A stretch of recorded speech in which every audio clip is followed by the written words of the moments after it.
and Jubal's second date update. I like a girl that appreciates a nice broke dude from time to time. And Katie, who's on the phone to do a second date update right now, loves broke dudes. Wow, rare. Yeah, what's up, Katie? How are you? Hey, guys. You're a girl after my own heart. We'll get to how really much you are. like broke guys in just a second. But first, tell us about the broke guy that you went on a date with. What's his name? His name is Gabriel. Gabriel. Okay. All right. And how did you meet him? We met on a dating app. Not a pay-for dating app, obviously. True. It was free. Was that like part of his like profile that he said he was a broke dude? No, That wouldn't work. that's not the central factor of the story. Oh, Okay. okay. Just so you guys know. Yeah, that's just what I chose to highlight on from her Okay. email. Focuses on the wrong things Yeah. a lot. Tell us about your date with Gabriel.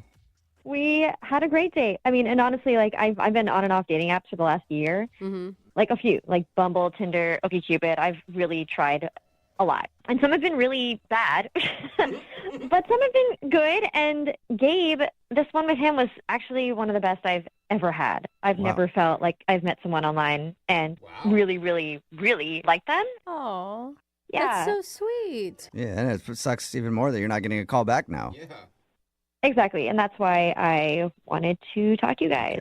Tell us about the date and why I keep calling him a broke guy. You should probably explain that. I'm anxious to find out. Yeah. So, so we met at a restaurant, and it was kind of funny because we sat down, and he looked really nervous. And I've done this a lot in the last year, and it's kind of just like it doesn't really work me up anymore. And I looked at him and just said, "You don't have to be nervous." Yeah. Right. And I thought maybe he doesn't do this a lot. Maybe I intimidated him. Maybe he thought I was pretty. I don't know. But either way, I just kind of wanted to let him know that it was cool and like it's okay. Like no pressure. This is just fun. Right. Did that help? Well, he said that it wasn't that, and it was something else. Huh. And so I asked him what he was talking about, and he said, "To be honest, I just don't think I can afford the food here." Oh, sweetie. No. So that's your broke joke thing, whatever. Yeah. Oh, And then you- man, You I laughed at him and do. left. No. I laughed because I was not expecting that, and I told him, "Wow," I said, "You're a breath of fresh air." Because honestly, like I love that you are honest. Right. Yeah. Yeah. I don't know. I was not expecting him to say that, and Yeah. it wasn't a turn off to me that it was too expensive, and I appreciated his honesty. I've done that before. Like I've definitely looked up menus ahead of time and changed plans. Yeah. Right. Totally. Like, So what'd you whoa. guys do? Did you leave or did you offer to pay for the meal? So I said, "Well, let's just get out of here and go somewhere else." And he was kind of worried and said, "Are you sure? Is it okay?" And I said, "Yeah, it's totally fine. Let's go." I didn't want it to be weird or uncomfortable. Yeah. So we left and just went down the street and grabbed some gyros and beers at this little hole in the wall place. Dude, perfect. Yeah, it was, it's great. I don't care where we are. I just wanted, meet someone and talk to them, and it was Yeah. super fun. And the honesty must have made you feel comfortable with him, too. Yeah. Totally. And it was like, without having this kind of like fine dining atmosphere around us, it was better, I think, in a casual setting. So that was great. And So did he drop his nervousness after that when you guys went to the Euro place?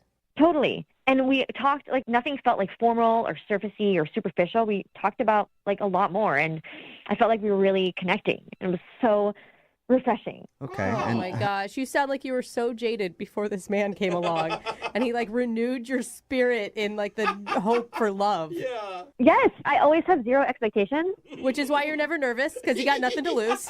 Exactly. That's exactly what I do. And so at the end of the day, I kind of like was joking with him, and I was like, "Do you want to dine and dash here too?" And he thought it was funny. We laughed, and Good. Did you guys actually dine and dash, though?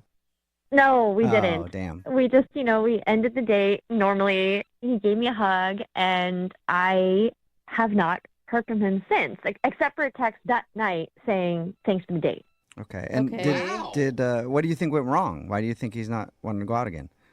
I don't know. Like I said, just being able to be honest with each other, changing the place, like going to somewhere more casual. Right. I thought that it was kind of fun and chill, and there was no hard feelings, no reason to feel embarrassed or weird. I thought it was really, really actually, like, again, one of the best dates I've had in a long time.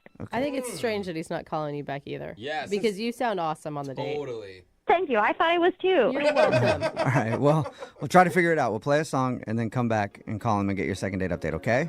Great. Thank you. Yep. Hang on. Moving 92.5. Brooke and Jubal in the mornings. Second date update. Hey, Katie, Yeah. that's got to be frustrating because you said you went out on one of the greatest dates in your whole life, and now the dude's not calling you back. That's I was just thinking about it. It's got to be frustrating because clearly you had a very different experience. If you think about I it, guess. I mean, maybe. Yeah, I don't know why. I mean, I don't know either. You sound cool, especially, because you told us how you guys went out to a restaurant that was too expensive for him, and he actually told you that, and you still were like, let's get out of here and go someplace cheaper. That's very understanding. As a dude, I'd be like, oh, that's awesome. She doesn't care if I have money or whatever. I can just be myself. Really good. So I don't know why you're not getting a call back either, but I'm going to call him right now. He didn't have enough money, so maybe he's just saving up money so he can take you on a better date next time, like the Olive Garden. Wow.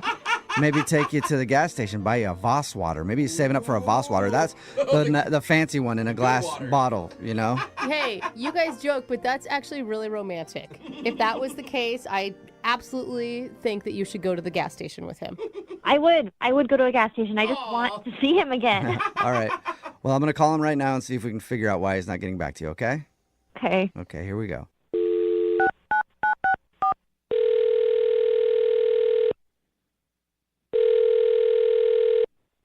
Hello, Hi, can I speak to Gabriel? this is Gabriel. Gabriel, how are you, man? This is Jubal from the radio show Brooke and Jubal in the Morning. Calling from where? Brooke and Jubal in the Morning, it's a radio show? Oh, okay. Okay. Any idea why a radio show's calling you, or do you get a lot of radio shows calling you? No, I have no idea. Why are you guys calling me? Okay. I'm calling you today because we got an email about you from somebody who listens to our show. About me? Yes. Her name is Katie. Oh, okay. Weird. Weird. Do you know Katie? You remember Katie? Yeah, we went on a date. Yes. Yeah, that's exactly why we're calling.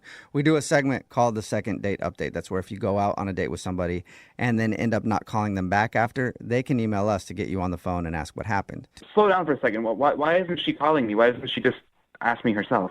Well, because apparently she's tried to get a hold of you, but you won't text her back or call her back. So that's why she hasn't asked you herself, because you won't respond to her. Yeah. Pretty good reason. That's the problem. It's the whole point behind what we're doing right now. I get that, but she contacted a radio station? Wait, Yeah, I It mean, is weird. how else she didn't have any other way to get a hold of you, and she wants to know what's going on. So bizarre. Okay. do you like Katie? She was nice. Yeah, she seems like a nice person. But She said that the date she went on with you is one of the best dates she's ever been on in her entire life. That's sweet. Yeah, no pressure or anything. Yeah, and she can't think of any reason why you wouldn't want to go out with her again. Did she do something wrong on your date? She just has kind of a unique view on how life works, and I wasn't really my thing. A unique Oh. view on how life works. Can you explain that a little bit more for us? It's kind of embarrassing. I don't know if I should. Okay, embarrassing for her, you think? It might be. Okay, well, she's prepared to hear whatever you have to say. I mean, that's part of the deal when you do this with the show, is you might hear something you don't want to hear, so... And how could her life view be embarrassing? I don't know. It's her thing. It's not my thing. I don't know if it's embarrassing to her. Why don't you give it a shot and see? We'll tell you. Yeah, we'll tell you. She just wants to know. All right. Well, look, she mentioned during the date that she's a virgin. Oh, But when she told me, I was shocked. I wasn't sure how to react. Yeah. okay. So, Okay. what, just too much pressure knowing that she's a virgin? I think I should clarify exactly what she said. Okay. She said she was a reimagined virgin. A reimagined? Reimagined Ooh. virgin. Right. And I was confused. Like, oh, so are you born again? Are you religious? And she said, no, it's not like that. It's just that after every hookup with a guy, I reimagine myself as a virgin. What? Ah. Wait, So so she's- she's having sex on the regular, but just imagining herself as a virgin afterwards. That is my understanding, yes. So according to like a doctor, he would say that she is not a virgin, but she says that Look, you're talking to the wrong guy about this, but all I know is she said that she reimagines herself as a virgin and that she's waiting for the right guy. I thought, okay, so am I the next person to be with this reimagined virgin? Hey, you could take It's a lot of- somebody's imaginary virginity. A lot of pressure. Yeah. I've never heard of that before. I had never heard of it either. Huh. You said you're not the right guy to ask about it, but I do know the woman that we should ask about it, and her name is Katie. Don't you think we should ask her? Yeah, I mean, I've already talked to her about it, so if you're curious, I'm sure she would talk to you about it. I'm very curious. And you know what? Why don't we just all talk to her about it right now, because she's on the other line listening and wants to talk to you. What? Yeah. Wait, what? Yep. Katie? Yeah, hi. Wait, she's on the other line? Yes. Katie, say hi to Gabriel. Hi, Gabe. Hi. Hey, Katie. Hi. Gabe, I'm just a little surprised that you feel this way. I had no idea, and you didn't say anything during the date. What am I supposed to say? You said you were reimagined a virgin. I didn't know what to say at the moment. I just don't understand why you didn't ask me about it or say that it bothered you or that you thought it was weird. It's not. I could have explained to you everything about it. Like, it's not even just me. This is a movement. So this reimagined virgin thing isn't something you came up with on your own, Katie? No, of course not. And is it just because, like, are you feeling guilty after you have, like one night stands or something, and so you want to pretend like it didn't happen? No, it's nothing about guilt or shame. It's just about feeling like the person you're with is, making actually your relationship with the person you're with in the moment special. And everything's new, there's nothing, no past experiences kind of to compare to. What? This is way better than my other first But you time. can't just erase your past. Like, it doesn't, life doesn't work like that, right? happens. Like, you are obviously, when you get in bed with somebody else, not virgin-like if you've had a lot of experience. And that's not a bad thing. Well, maybe that's the situation for you, but that's not how I feel because I'm a reimagined virgin. Huh. So do you act all scared and timid during it, or what's the? It's not really about acting scared and timid. It's just being with someone without feeling like you have to be a certain way, like remembering how your last partner liked to do things. You know what I mean? It's like discovering everything together sexually, right? Okay, that's not a bad message. Weird label. Yeah, weird label. Yeah, maybe you guys are getting this, but I still am kind of at a loss. Like, I don't see how someone can go through and think that they're a reimagined virgin. Yeah, Katie, why reimagine yourself as a virgin? Why not just go, I've been with 10 people, but now I'm with you? Because I just said that when I do give myself to someone, I'm hoping that person is going to be my forever person. And if they're not my forever person, then I can just wipe the slate clean and forget about them and reimagine myself a virgin again. That is convenient virginity. Wow. Very convenient. I mean, You it sounds great. Don't have to hold out or anything for that one. See, that's what I mean. It's that's a big responsibility. And I don't know how I feel about that. Yeah, but Gabe, couldn't you just reimagine yourself as a virgin and then it's two reimagined virgins together? What you're describing sounds like two people just doing a lot of drugs and not remembering anything. It does, It actually. actually does. Well, And if she does that with me, it means that she wants to be with me forever, and I'm not ready to have that commitment yet. Yeah. No, it's actually the opposite. There's no responsibility because like I just said, if it doesn't work out, I am able to just wipe that slate clean, Yeah.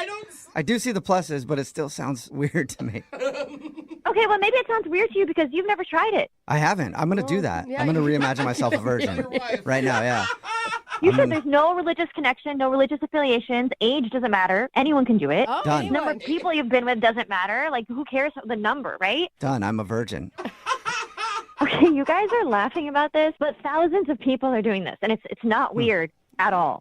Thousands? You know, Who are the marriages will thousands? probably I've never last heard of a this lot in my longer. entire life. Well, Gabriel, would you like to learn more about reimagined virginity and go on a second date with Katie? We'll pay for it. Katie, look, you are a nice person. I am not interested in another date. Aw, come on. The reimagined virgin thing is just too weird. See, too weird, or Katie, you could look at it this way. He's respecting your reimagined virginity and doesn't want to take that from you. Oh. Okay, I guess. Gabe, thank you for respecting my reimagined virginity. It just sounds. Yeah, You're welcome. it's too bad, Gabriel, because I feel like Katie the virgin could have taught you a thing or two.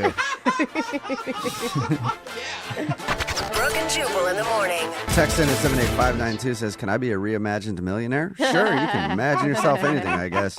Talking about today's second date update. If you missed it, Katie wasn't getting a call back from this dude named Gabriel. And when we called him, we found out why. She mentioned during her date that she is a reimagined virgin.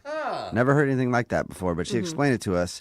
It's not religious or anything. But after she hooked up with the guy, she just reimagines herself a virgin again to keep things new and exciting. So no matter what, she's always a virgin until the person she marries, and then she won't be a virgin. That's what she said. He thought the idea was extremely weird and didn't want the responsibility of taking somebody's reimagined virginity. Too much pressure there. A lot of imaginary Yeah. responsibility. So no second date for them. Remember, if you want to do a second date update, all you have to do is email, and we will call the person who didn't call you back. Young Jeffrey's Song of the Week is coming up at 8:10. Brooke and Jubal in the morning. I haven't actually talked to the girl who's on the phone to do a second date update today yet. Okay. But I'm assuming based on her email that she's either 13 years old or 85 years old. What? Because of what she chose to do as a first date. She had her first date come meet her to walk the mall. Yeah, mall walker. So I'm like, either you're like a really old person walking the mall early in the morning to get your exercise, or you're a 14-year-old who wants to run around the mall and go to Hot Topic. I'm not sure, but I'm excited to find out.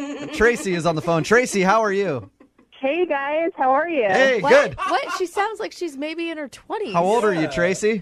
I'm 26. 26. Tracy, Interesting date idea. I love your guys' show so much. Thank you. Uh-huh. Why choose to walk the mall with your date?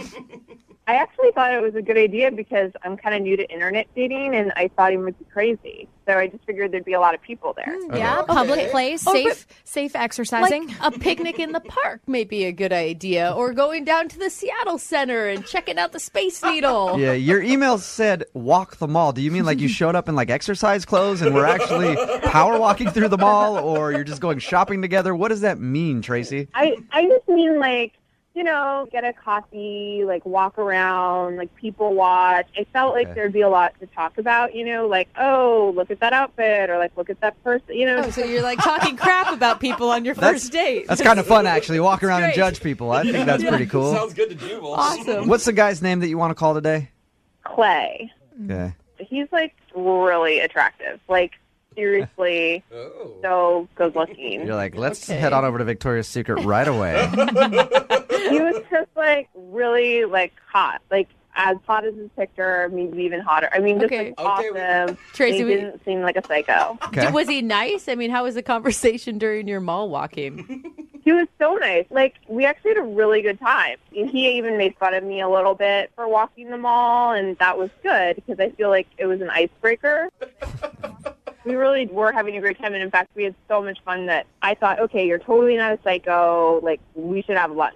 You like headed over to the food court and Sparrow. made it happen for yourself. Cinnabon. Yeah. It wasn't just food court. We went to like an actual restaurant, but it was really nice. And we each had a couple of mixed drinks. Mm-hmm. And I obviously like was super into him, so I decided like I'm not gonna play games. Like I wanted him to know that I'm super into him. So I definitely flirted and all of that. I decided not to, you know, pretend like I didn't like him or something like that.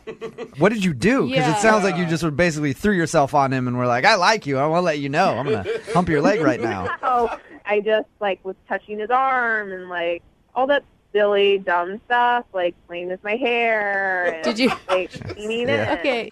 Your email says that you did something that you regret. What did you do? Yeah, well, I was pretty buzzed from the drink, and we somehow ended up back in the mall. And I took him into the Gap. I was like, come to the Gap with me. And he was like, sure.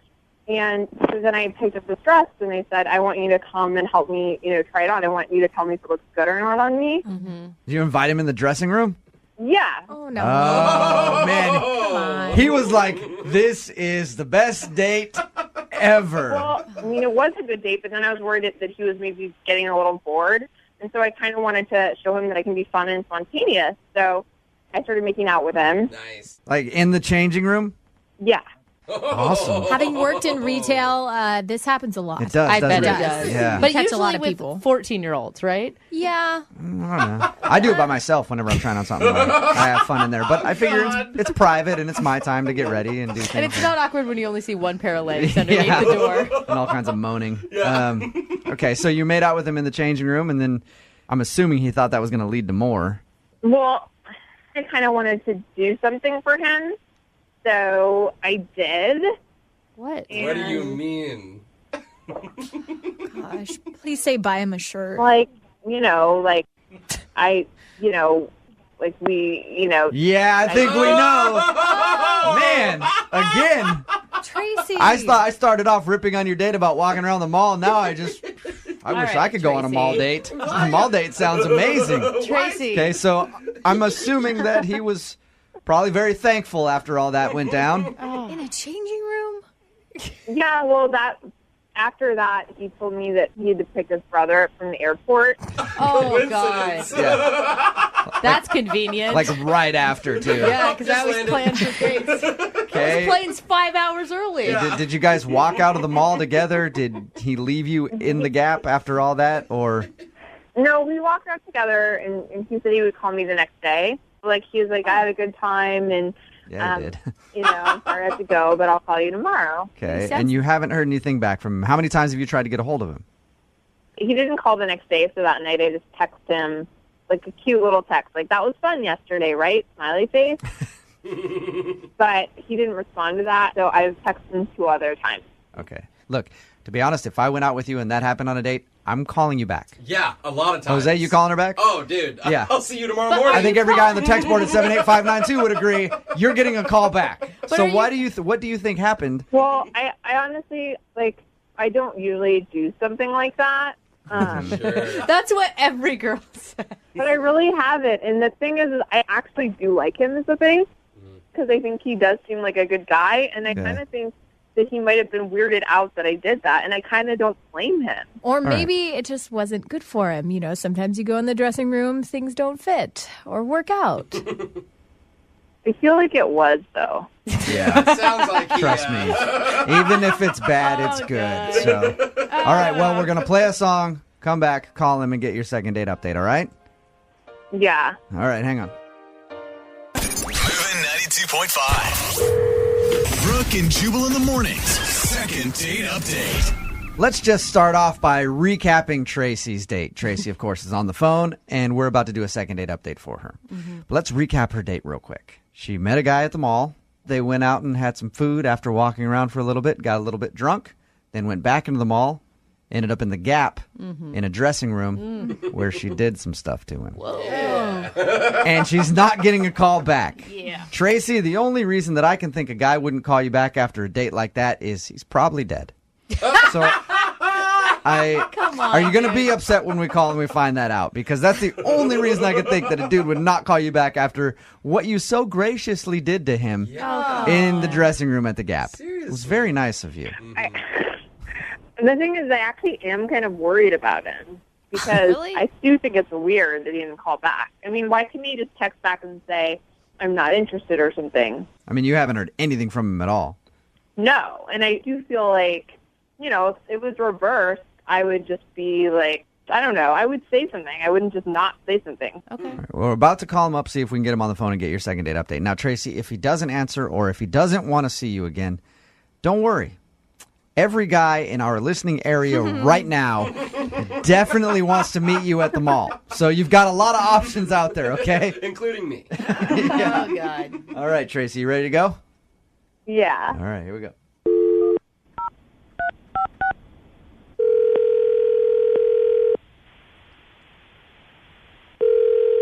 Hello, Hi, is Clay there? this is Clay. Clay, what's up, man? How are you? This is Jubal from Brooke and Jubal in the Morning. Who? Jubal from Brooke and Jubal in the Morning radio show. Have you heard of us before? I'm going to take that as a yes. It sounds like you haven't, but we're calling you this morning because you recently went on a date with one of our listeners, and she liked you so much that she actually emailed our show and asked us to give you a call to find out why you're not calling her back. What? Her name is Tracy, and I guarantee you, man, you remember this date. I guarantee it. Yeah, all right. Oh, that's such a sleepy laugh. You remember hanging out with Tracy? Gosh. Yeah, the chick at the mall. Yeah. That'd be the Tracy we're talking about. Well, Attaboy. Tracy is a listener to our show.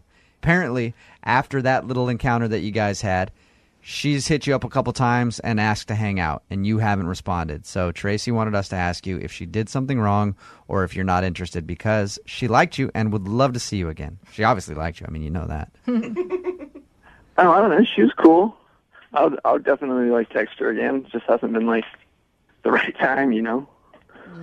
Hasn't been the right time, but come on. There's Look, always a good time if you like her. I mean, she was cool. She's not really like a dateable chick. She's like a chick I would definitely hang out with. Okay. I see what's going on. And by a girl you'd hang out with, Clay, do you mean a girl that you would do stuff with? Yeah, like she's like doable, but like not like really dateable. She's you know? She's not dateable. All She's right. a booty call. Okay. And why? Did she tell you what happened? She did. Yeah. She told what us. happened on our date. She told us all about the date. She told you about the dressing room. Yep. She told us about the dressing room with the gap. Nice job, bro. Yeah.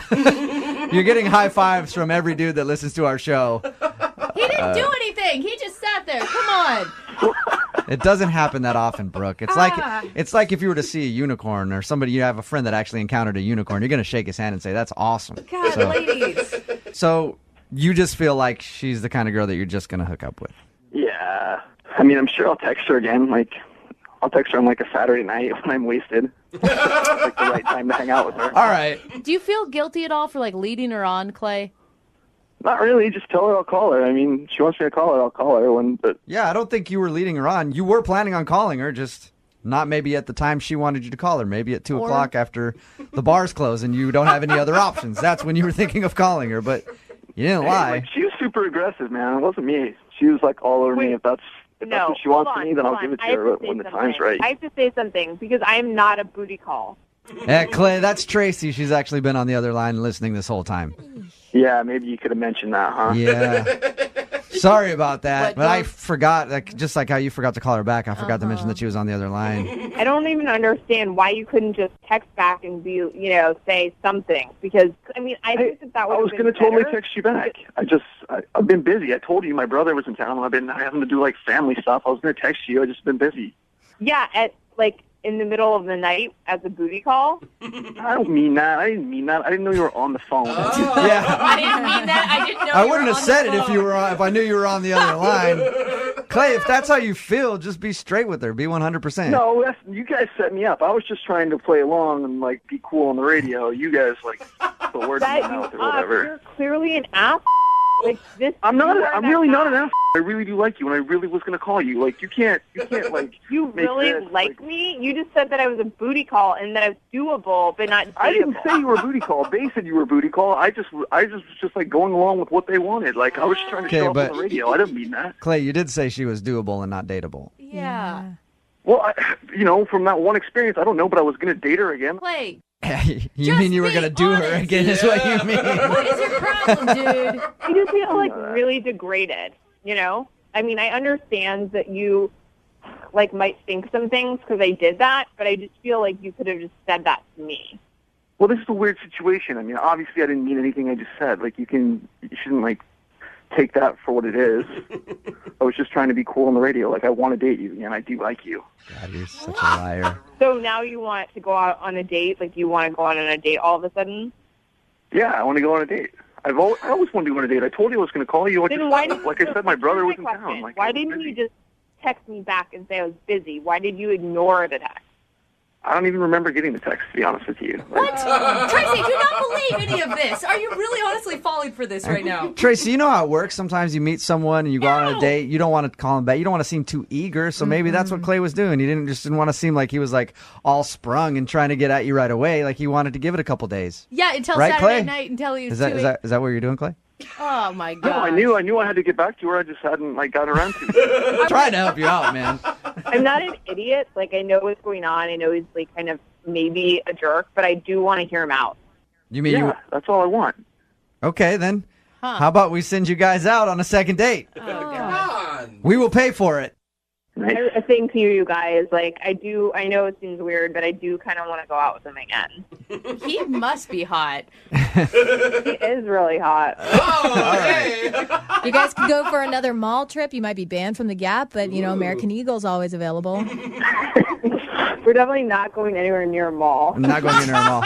This is a horrible decision, Tracy. There are other places with bathrooms and things like that, too. You're fine. Oh, gross. There you go, Tracy. You got your second date. I'm just going to pay for a hotel room. Screw it. Brooke and Jubal in the morning. Second date updates. I've now learned one of the best places to meet women in coffee shops. Yeah, it is a good place. You walk up and you spill your coffee on them. No, Jubal. And That's then- like third-degree burn. Well, it starts off a possibly. conversation right there. It's a Or- conversation starter. Big conversation I starter. agree. Screens. Plus, there's like 70,000 coffee shops in Seattle. Yeah, right? So you can't miss out. That's where today's second dater, Leo, met the girl that he wants us to call. Her name's Gabrielle. Leo, what's up, man? I'm good. How are you? Good, man. So you met the girl that you want to call at a coffee shop. Did you take my advice and spill something on her? Or did you do it a different way? No. We didn't. We never made it that far. We never made it to the burn part of the date. Oh, that's good. Already, It's not a good date unless you're in the burn unit. Already, you're doing better than Jubal Flag. Tell us about meeting the girl that you want to call today. I went into my neighborhood coffee shop and just gorgeous woman reading a book by herself sitting in the window. And so I go up and I get my coffee, and then I'm hanging out by the sweetener station, and I just wanted to start a conversation with her. So the book she That was sounds reading- creepy. I was hanging out by the sweetener station the whole time, just peering at her from over the napkins. What'd you say when you walked up to her? She was reading A Time to Kill, and I had read it 6 or 8 months ago. And so I was like, oh, that's such a great book. How are you enjoying it? Okay. And just completely Did you falls do it flat. exactly like that? Oh, my God. You're reading A Time to Kill. I've read A Time to Kill. Are you enjoying it? Right, yeah. So anyway, I'm still sitting there spitting my coffee, so I was like, oh, well, yeah, I read it a few months ago. I really Hey, loved it. Leo? It's such a great book. Leo? Yeah. How many cups of coffee have you had this morning? Oh, buddy, I'm like a pot-a-day guy. Okay. Oh, gotcha. We can tell. You are hyped up, man. Plus a 5-hour Yeah, no, energy. I'm on my third cup, and I've been up for like an hour and a half. Yeah, we can tell that. Leo. So you said, hey, do you like the book? And then that started the conversation. Well, it kind of, but I mean, like, for the first little while, everything I would ask, I would get, like, whatever the least amount of syllables that you could respond to that question, that was the answer I would get. Oh, Okay. but you didn't And give so up. I was like, okay, this isn't going well. I'm going to cut my losses and go. And then, I don't know why, but finally I was like, hey, so I forget, how does that book end? And she looks at me like I'm just a moron. Yeah. Shows me that she's on like page 60 and goes, well, I don't know, do I? But it got her laughing, it got me laughing. And then after that, it's like me being just a complete idiot kind of broke the ice. Okay, and so you asked her out? Yes. A few days later, we met for dinner. That went really nice. And then towards the end, we were thinking about whether or not to get dessert. And I was like, hey, well, listen, I've got a fire pit. We could go back to my place and start at the fire pit and, like, roast s'mores. Yeah, this is where you go to the burn unit. All right. This is actually a cute idea. Yeah. How did that go? But it was great. It was great. We had a great time. We popped a bottle of wine, and we just kind of sat out. And I thought that we were really cooking at this point. And then out of nowhere, she's just like, all right, well, I guess it's time for me to go. And awkward hug, kiss on the cheek, and then she was gone. Really? That's it. What? Now, Leo, you're an intense guy and you communicate a lot. Is there possibly something you said before she flipped a switch and had to leave? The thing is, when I ramble like crazy when I'm nervous, Yeah. I also think that it's kind of part of my bumbling charm, but I don't think so. Are you a good listener, Bumbling Leo? charm. I would like to think so. And like you ask women questions when you're out. I mean, you learn stuff about her too, right? It wasn't just you. Yes, dude. I learned things about her. Okay, I'm just checking. It's kind of intense right All right. now. And how many times have you tried to get a hold of her since she left your place? We texted back and forth for the first couple of days, and then it was just radio silence. Okay. Yeah. And you can't think of anything that you did wrong? No. Well, we'll play a song, come back, call her, and get your second date update right after this, okay? Great, thanks, guys. Just hang out and have another pot of coffee. Oh God. Moving 92.5. Brooke and Jubal in the mornings. Second date update. All right, with the energy that Leo has, I don't even think I need to ask the question, but Leo, are you ready to call Gabrielle and get your second date update? Yeah, I'm ready. Yeah. All right. Okay. If you're just tuning in, Leo met Gabrielle at a coffee shop. They ended up hitting it off, went out for dinner, went back to his place to make s'mores for dessert, which the ladies liked that idea. And then the girl kind of got weird, gave him a hug, kissed him on the cheek, and took off. They texted for a little while, but he hasn't had any contact with her for, what, a couple weeks now? Yeah, about a week and a half. About a week and a half. Okay. Okay. All right, so we're going to call her right now and see if we can get her on the phone and get your second date update. Ready? Yeah. Here we go.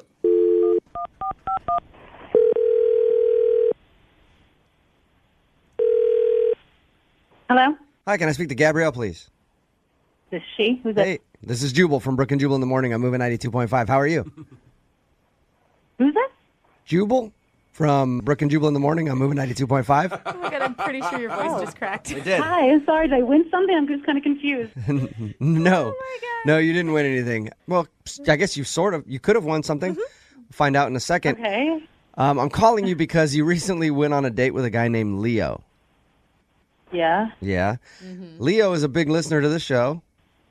Okay. And he emailed us and wanted us to get a hold of you because you haven't been responding to any of his text messages. And Leo would love to see you again. He would love to see me again? I guess I don't know what you mean. He never asked me out again. Oh, so you think Leo's not interested in you? It was a weird night. Just put it that way. It started off really good, and it just ended weird, so I didn't think he wanted to see me. What was weird? Didn't you guys just go roast s'mores? We did roast s'mores. Okay, I told you that? Yeah. Yeah, the s'mores part actually was the nicest part. But, right after that, I feel bad even saying this.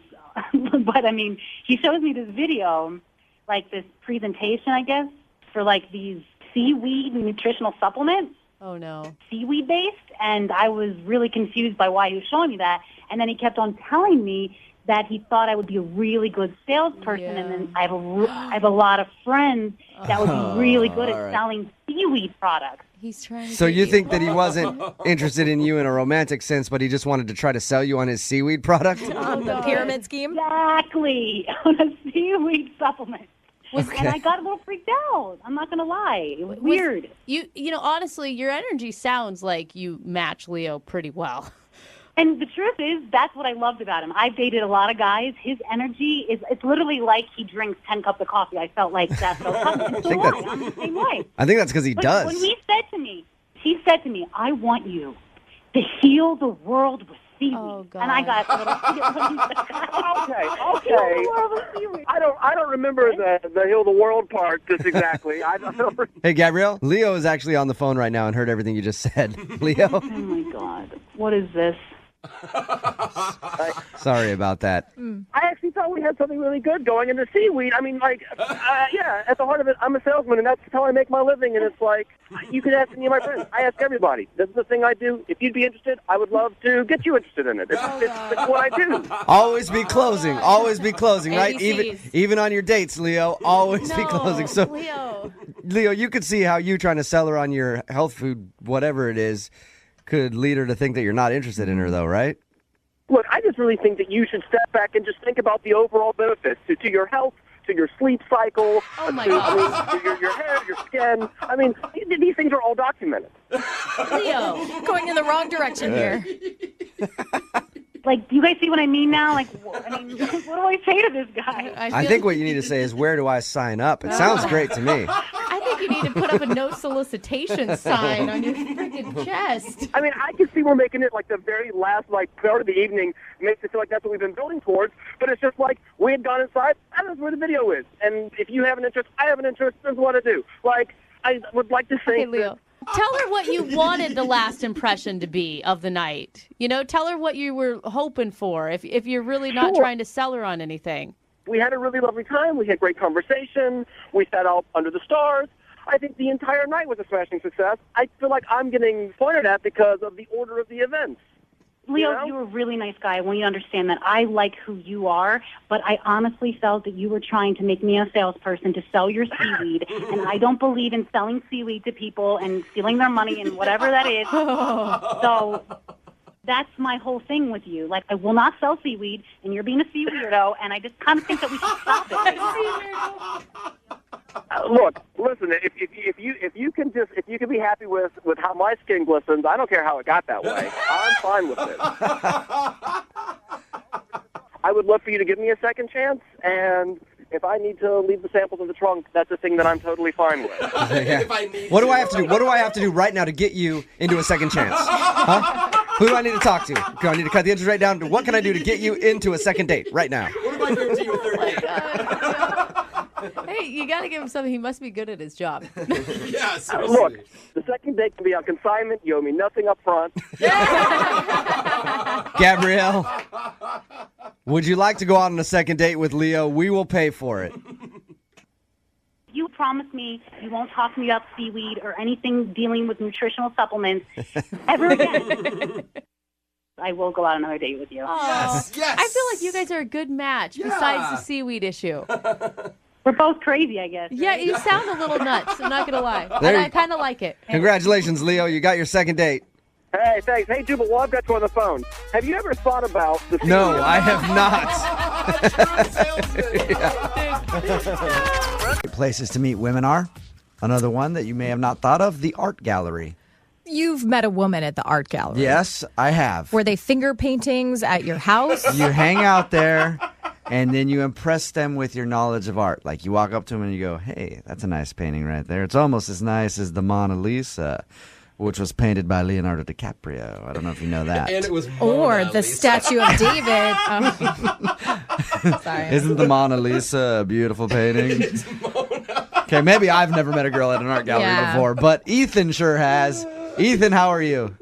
Good, guys. What's going on? Not much, man. Thanks for your email. Now, Ethan, you said you met this girl, Isabella, at an art gallery. Like, you just happened to see her there and went up and talked to her, or? Yeah, she was just at the art gallery, and so was I, and she was just absolutely stunning. Just one of those where you stop and take a moment, and I decided to approach her, just get a closer view, and the way she was looking at the art, the look she had in her eyes, I wanted her to look at me the way she looked at the art. Let me ask you this, Ethan. Yeah. You weren't admiring her like she was a piece of art, because right now it sounds pretty creepy. Like you're... No, I was subtle about it. I'm a romantic at heart, and just seeing her, I was hit with something, and I wanted to go over and try to find a way to ease myself into the conversation. Maybe not the Mona Lisa line, Jubal, but... Well, hey, next time you're at an art gallery and you see a fine woman, you feel free to use that. It works every I'm going to steal it. That's what I was going to ask you. Did you work? I mean, there's a lot of opportunity for really bad lines when you're meeting a girl at an art gallery. Did you try something like that, or did you just introduce yourself and say, hey, I think you're cool looking? No, I walked up and I stood by the art for a little bit, so not to just jump in right away, trying to be as smooth as I can be at least. Wow. And I said, hey, what do you think of this piece? What do you see in the art?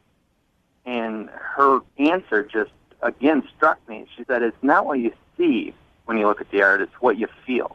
Oh. Wow. And what you should have said was, Poetic. you really don't have an answer, do you? Because that's what I think she was telling you. For me, it was an unbelievable answer. Okay. And we started to talk, and I asked her, hey, would you mind if we walked around together? Nice. So we walked around. Mhm. She was just so sophisticated. You could tell she was worldly. I mean, her voice was just so lyrical. There was a few times when we were standing in front of paintings, I would just close my eyes and just listen to her voice. Okay, All that's right. creepy, dude. Ethan, I'm going to go ahead and be honest with you. Everything that you're telling me makes it sound like you were kind of creepy with the way you've described yourself, staring at her and close. How long are we talking about closing your eyes and listening to her talk? Was it just a little personal, like a long blink, or you were sitting there just kind of sniffing the air, 7 taking minutes. in her voice? No, it wasn't like a minute at a time or anything, but there was a few times I caught myself just being carried away in her voice. And I know in today's culture and everything, it's all about hooking up and everything like that, but, I was looking for that connection with her. It just was instantaneous. Okay. Tyler, I like the fact that you're romantic, but was she responding to it? Because it can be sort of off-putting, especially on a first date. I get that, and, we had a great time. We were talking and chatting back and forth. There was an awkwardness, and even afterwards, I did tell her as she was getting up to walk out and we were saying goodbye, I said walking into the art gallery was the best decision of my life. And I know it was ridiculous. Yeah. I get it. But when you meet a girl and it feels like it's a once-in-a-lifetime opportunity, or at the very least once in very few years where you make a connection like that, I just felt like I wanted to be honest with her and pull out all the stops and let her know exactly what I was thinking and feeling at that moment. Yeah. Good for you. Don't be bitter like the rest of us. No, be romantic, stay optimistic. Like you said, when you see a nice girl and someone like that and you're feeling something, sometimes you got to pull it out. Oh, come on. That's not what he said. That's what. That's your... I don't know. No. I just asked, but who knows? It may have ended different if I did that. Yeah. But I didn't get the feeling there that we were done or anything because I actually asked for her number. And I said, you wouldn't mind me giving you a call to see if we could do this again sometime? And she said, sure. And she gave me her number, and I've called her a few times, and there's just no response. And I want to find out what it is that's keeping her from giving me a call back. Yeah. All right, well, we'll play a song, come back, call her, and get your second date update, okay? All right, man. I appreciate it. All right, man. Just hold on the line. Moving 92.5. Brooke and Jubal in the mornings. Second date update. Before we get into the second date update, I want to say this. I'm glad that Ethan emailed us because he met Isabella at an art gallery. It proves one thing. The man knows his art. And that's why he's a listener to this show. He's scholared. Oh, are we the Picasso of the radio world? I think so. Yeah, I'd like to think of us that way. Funny looking and messed up. We when are the you see it up Picasso close. of the fart joke. Okay. Abstract fart jokes. Yeah. All right, Ethan, are you about ready to call Isabella? Yeah, I'm a little nervous. I hope I didn't screw things up. Just to catch everybody up, Ethan met Isabella at an art gallery. They hit it off, spent the whole day walking around together looking at art, but he hasn't heard from her since. The way you've been talking about her this whole time, like you're infatuated with her, and you were just, maybe you came off a little too strong. Yeah, I'm not going to deny it. But like I said, there was that moment, and I was caught in just being out on a ledge, and I decided to jump. You're talking about at the end of meeting with her where you said, I'm really glad I walked into this art gallery today. It's the best thing I've ever done. I think I said this is one of the best decisions in my life in my defense, but I may have said this is the best. All right. Well, we're going to give her a call right now, see if we can get her on the phone, and ask if she remembers your magical day. Sounds great.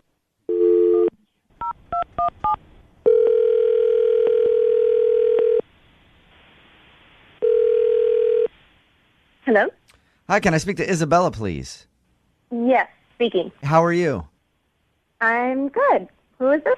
My name is Jubal from Brooke and Jubal in the morning. I'm moving 92.5. I'm sorry? Jubal from Brooke and Jubal in the morning on the radio station moving 92.5. Have you heard of us by any chance? Yeah, I have. What is this about? This is about the fact that you recently went on a date with one of our listeners. His name is Ethan. You met him at an art gallery and spent the whole day with him. I take it from that little giggle you remember Ethan. Yeah, of course it's Ethan. He emailed us because apparently he's been trying to call you to get a second date, but you won't respond to him. Did you not like him? Were you just busy? No. Ethan, he's a really, really special guy. That was a great, I don't know if you want to call it a date, but it was a great experience that I had with him. Did you not want to see him again? Is there a reason that you're not calling him back? Because it sounds to me like you had a decent time. We had a great time. It's not that though. It's just I think he's a little naive for me. Naive? What? A little too naive, yes. Is it because he's a nice dude? No. I do appreciate nice guys. It wasn't because he was nice. It was just we were talking for a little bit, and then we went for a walk. I felt like he was so in awe of the whole thing that he believes more in love at first sight and, like heated passion. And did you feel like you were out with like some kid who has a vision of love and sort of magic? Okay. Yeah, I don't know. I'm sure it was genuine, but that love at first sight gimmick is exactly what it is, a gimmick. It's not real. It's not realistic. I've never seen any long-lasting relationships start with, I met this person and it was love at first sight. I've met people like that, and I've been on dates with people who are like that, and the whole time you're thinking, like, is this even really you, or are you faking it right now? I felt like we were kind of reliving some sort of fairy tale. I know it sounds so cheesy, but I just think he has this view of how it should be, and I don't agree with it. I hope he can make it into a reality. I hope there is a girl out there for him that can deliver that for him. I just know I'm not that girl. Let me ask you, if you could tell anything to Ethan, if you could give him any advice on how to date, what would you say to him? I would just say maybe take it down a notch and just show your real self. Interesting. Now, I want you to actually say that to Ethan, because Ethan's on the other line with us and has been listening to what you just said. Are you serious? Yeah. Hi, Isabella. How are you? Good to hear from you. Oh, hi, Ethan. How are you? I do believe in romance and fairy tales, but I'm not the guy that thinks it happens with everyone. And it's never happened with me like it happened with you. I mean, just listening to you talk, there's a reason why those stories and movies exist. And out of all the people I could have met that day, I met you, and we had an unbelievable connection. All right, Isabella, I'm kind of getting what you're talking about now. Ethan, it sounds like you're reading a script from a movie. It's genuine. I can't help. I'm smiling here, even though I heard that, it didn't go the way she wanted to. I guess I could be more jaded and cynical, but No. Worst case scenario is about. I mean, maybe I'm wrong, but at the very least, we owe it to ourselves to see where this goes. I'm not trying to be cynical. I just feel like we can never live up to that first date, and I feel like I feel like I'm just gonna ruin any expectations you had. Don't worry You know about what me. I mean? I would rather make an effort of it than wonder what could have been. I don't want to be 20 years from now. I'm still wondering about Isabella, who I had a magical day with, and what could have been Is if that what she you're looking didn't for? think this A was too magical perfect. relationship? Or is that what you want? Because if that's what you want, it's not realistic, and I can't give that to you. No, I'm not. I don't think we're going to get married in Vegas in a week from now. I just think when you have a connection with somebody, that you want to explore it. I'm not looking for a perfect life with no fights or anything like that. But I will tell you, we seem to be real similar people, and just had a connection that I don't know that I've felt very often in my life. Are you well. It was very special, but Isabella, a lot of relationships, I don't know how many you've been in, but they start off wonderful like that, and then they get to normal and everyday mundane stuff. So don't worry. If you go out with them a few more times, you'll probably get there. You'll get to the, romance is dead, it's kind of boring, I mean, you're going to get to that point eventually. Why don't I you... don't want to ruin it for him. I think that's what he wants. Don't worry about me. Just listen to him. Jubal makes sense. Don't worry about it ruining me for anything. It's just, let's go out and have some fun. Yeah, again. you guys can... We'll it's get the- the boring shortly. It could be the best of both worlds. He can have his romance. You can have your hatred toward the whole thing. And you both can get along. Just give it one more shot. That's all Ethan wants. I will pay for a second date, Isabella, if you'll go out with Ethan one more time. There it is. All right, fine. You'll I'll do it? One more try. I'll do it. Sweet. A successful second date. Yes. But I promise I'll make it as normal and as boring as I possibly can. Thank you, guys. Isabella, I just want to challenge you when you go on your second date. Just give love a little bit of a chance. You'll see that you and Ethan can go out for dinner This is so ridiculous. and bite into a lifetime of wonderful memories. Is that doing anything for you, Isabella? No. Moving 92.5. Brooke and Jubal's second date update. A listener named Jake is on the phone today for a second date update, and in his email, he said that there was a strict no talking policy for their first date. What? So how does that work? It sounds like an amazing date. Like, I wish they would do that on more first dates. So I don't know what went wrong. What's up, Jake? How are you? Hey guys, how's it going? Pretty good. So there's a no talking policy on your first date?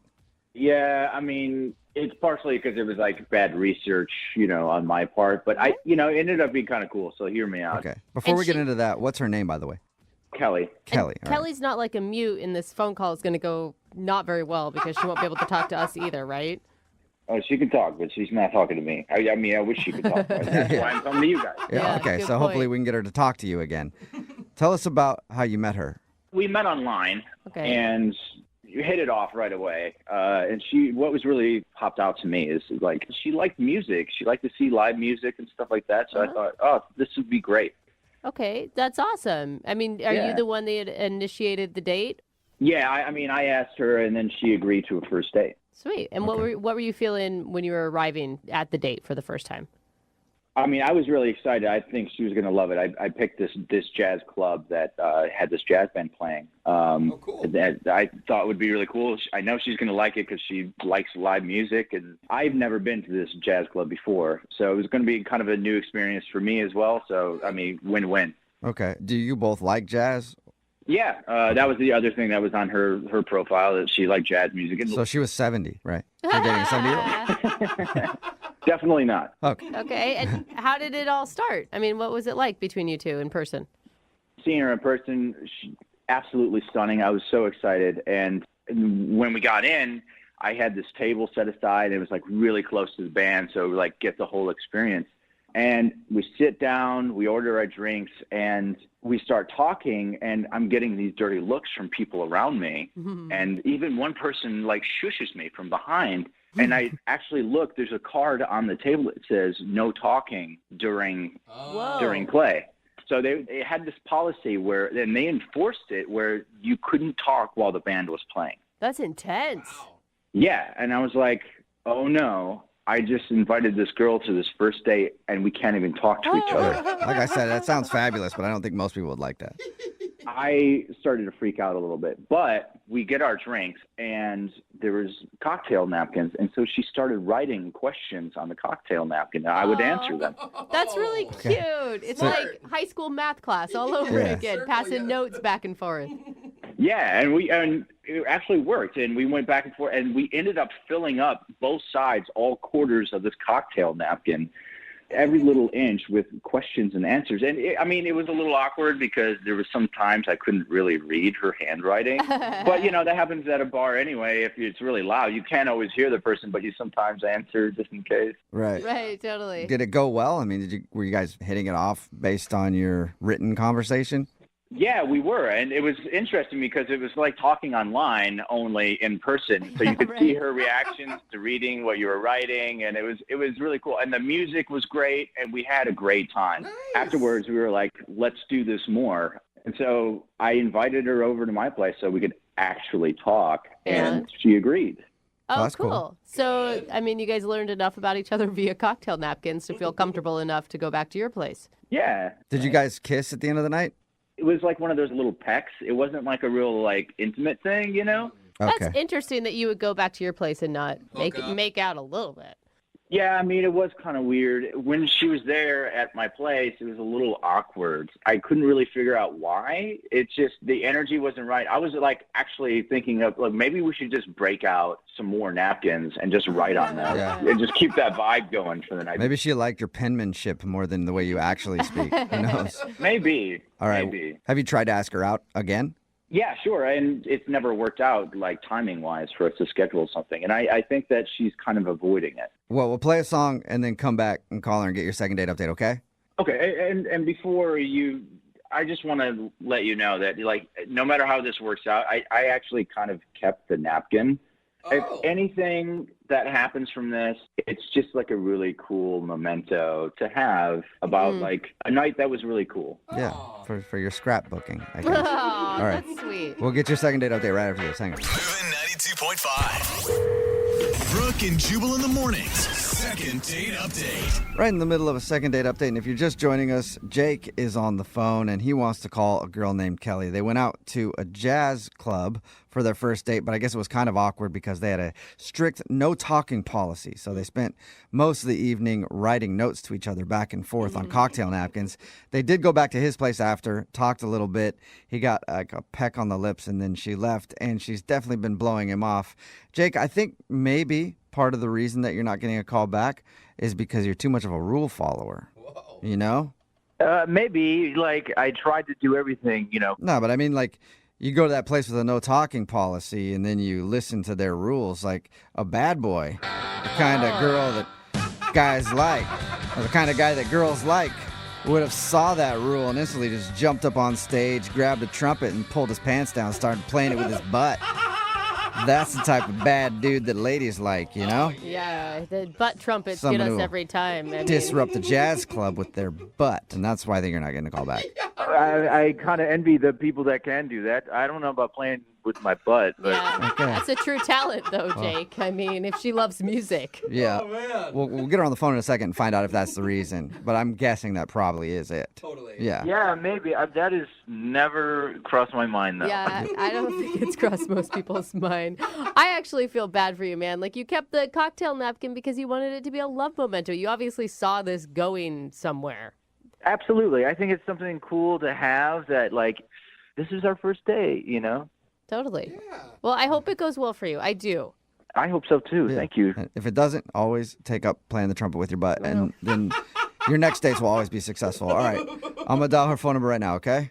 All right. Thank you. Okay, here we go.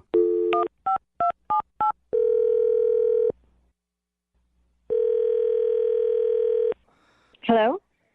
Hi, is this Kelly? Yes, it is. Hey, Kelly, how are you? This is Jubal from Brooke and Jubal in the morning.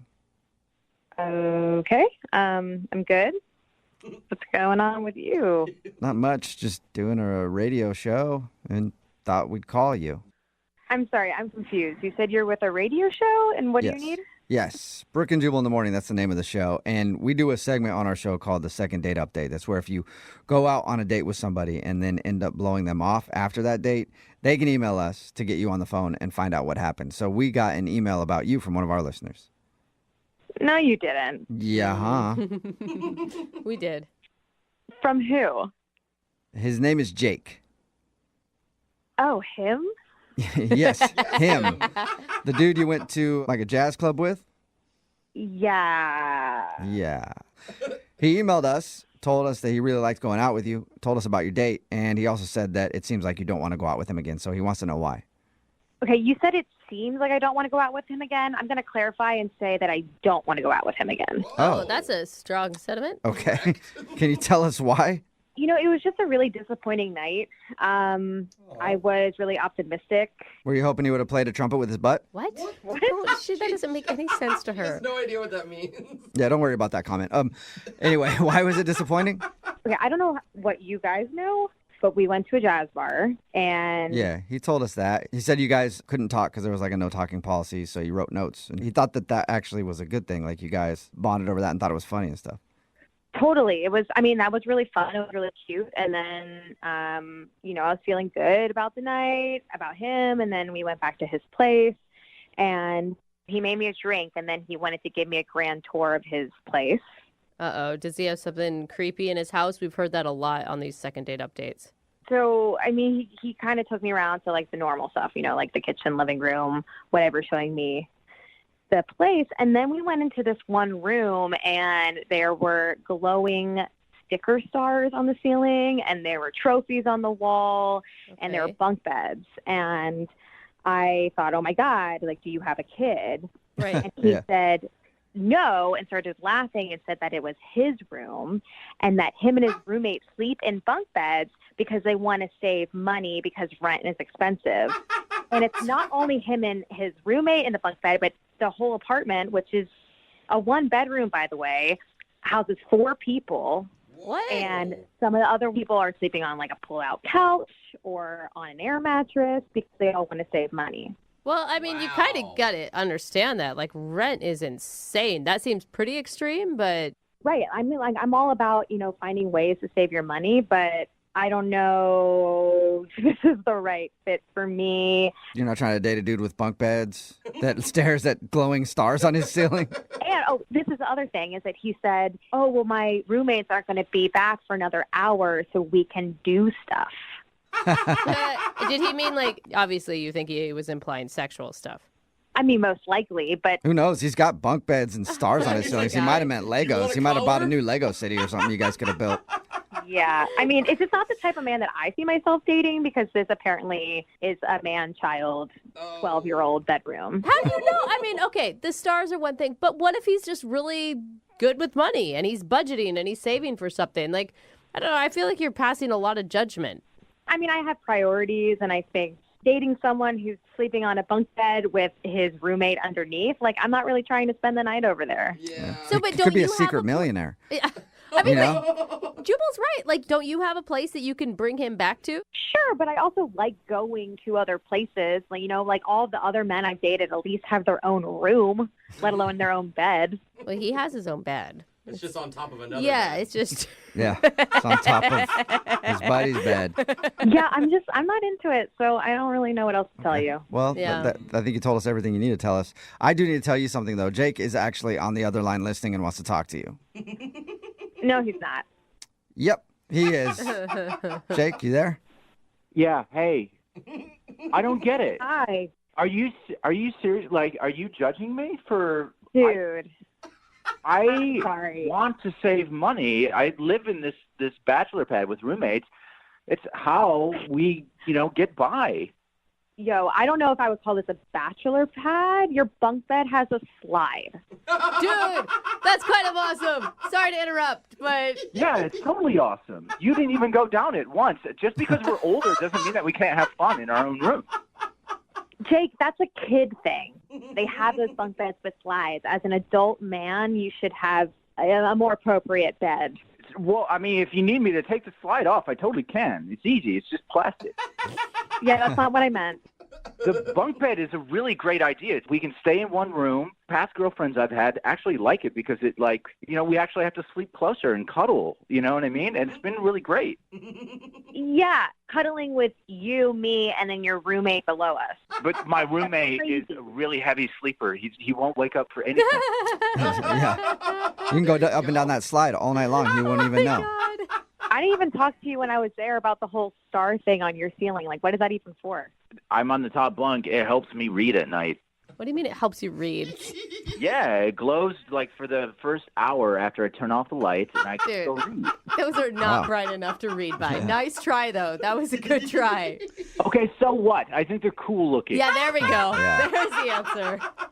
I just think that I should be judged on the time that we had and the connection that we had on that night, and not on just like a piece of furniture that I have. Yeah, he still saved up his allowance so you guys could go to that jazz club. Right, Kelly?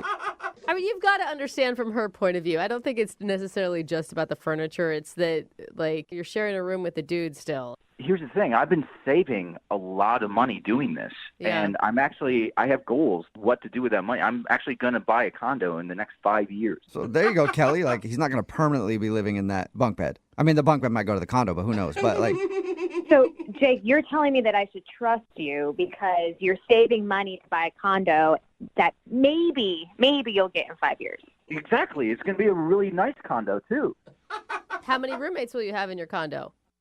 Hopefully just one. Hopefully it's going to be you, Kelly. all right. Well, Kelly, would you like to go out on a second date with Jake? We will pay for it. And who knows, one day you could be living in a condo with Jake with a bunk bed with a slide. I'm going to decline this one, but thank you so much.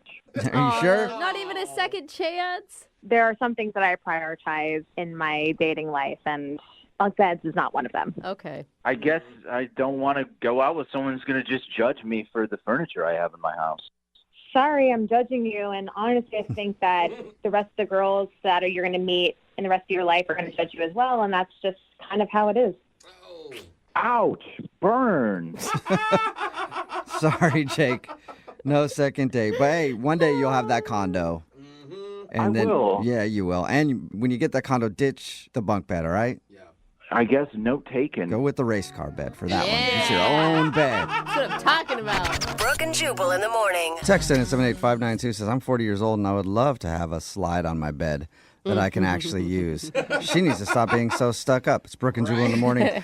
Talking about today's second date update. If you missed it, this dude Jake wanted to call a girl named Kelly.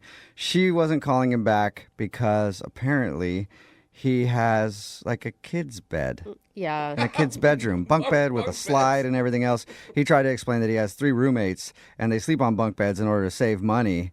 And he claims that he's saving to buy a condo in 5 years. Whoa. Maybe.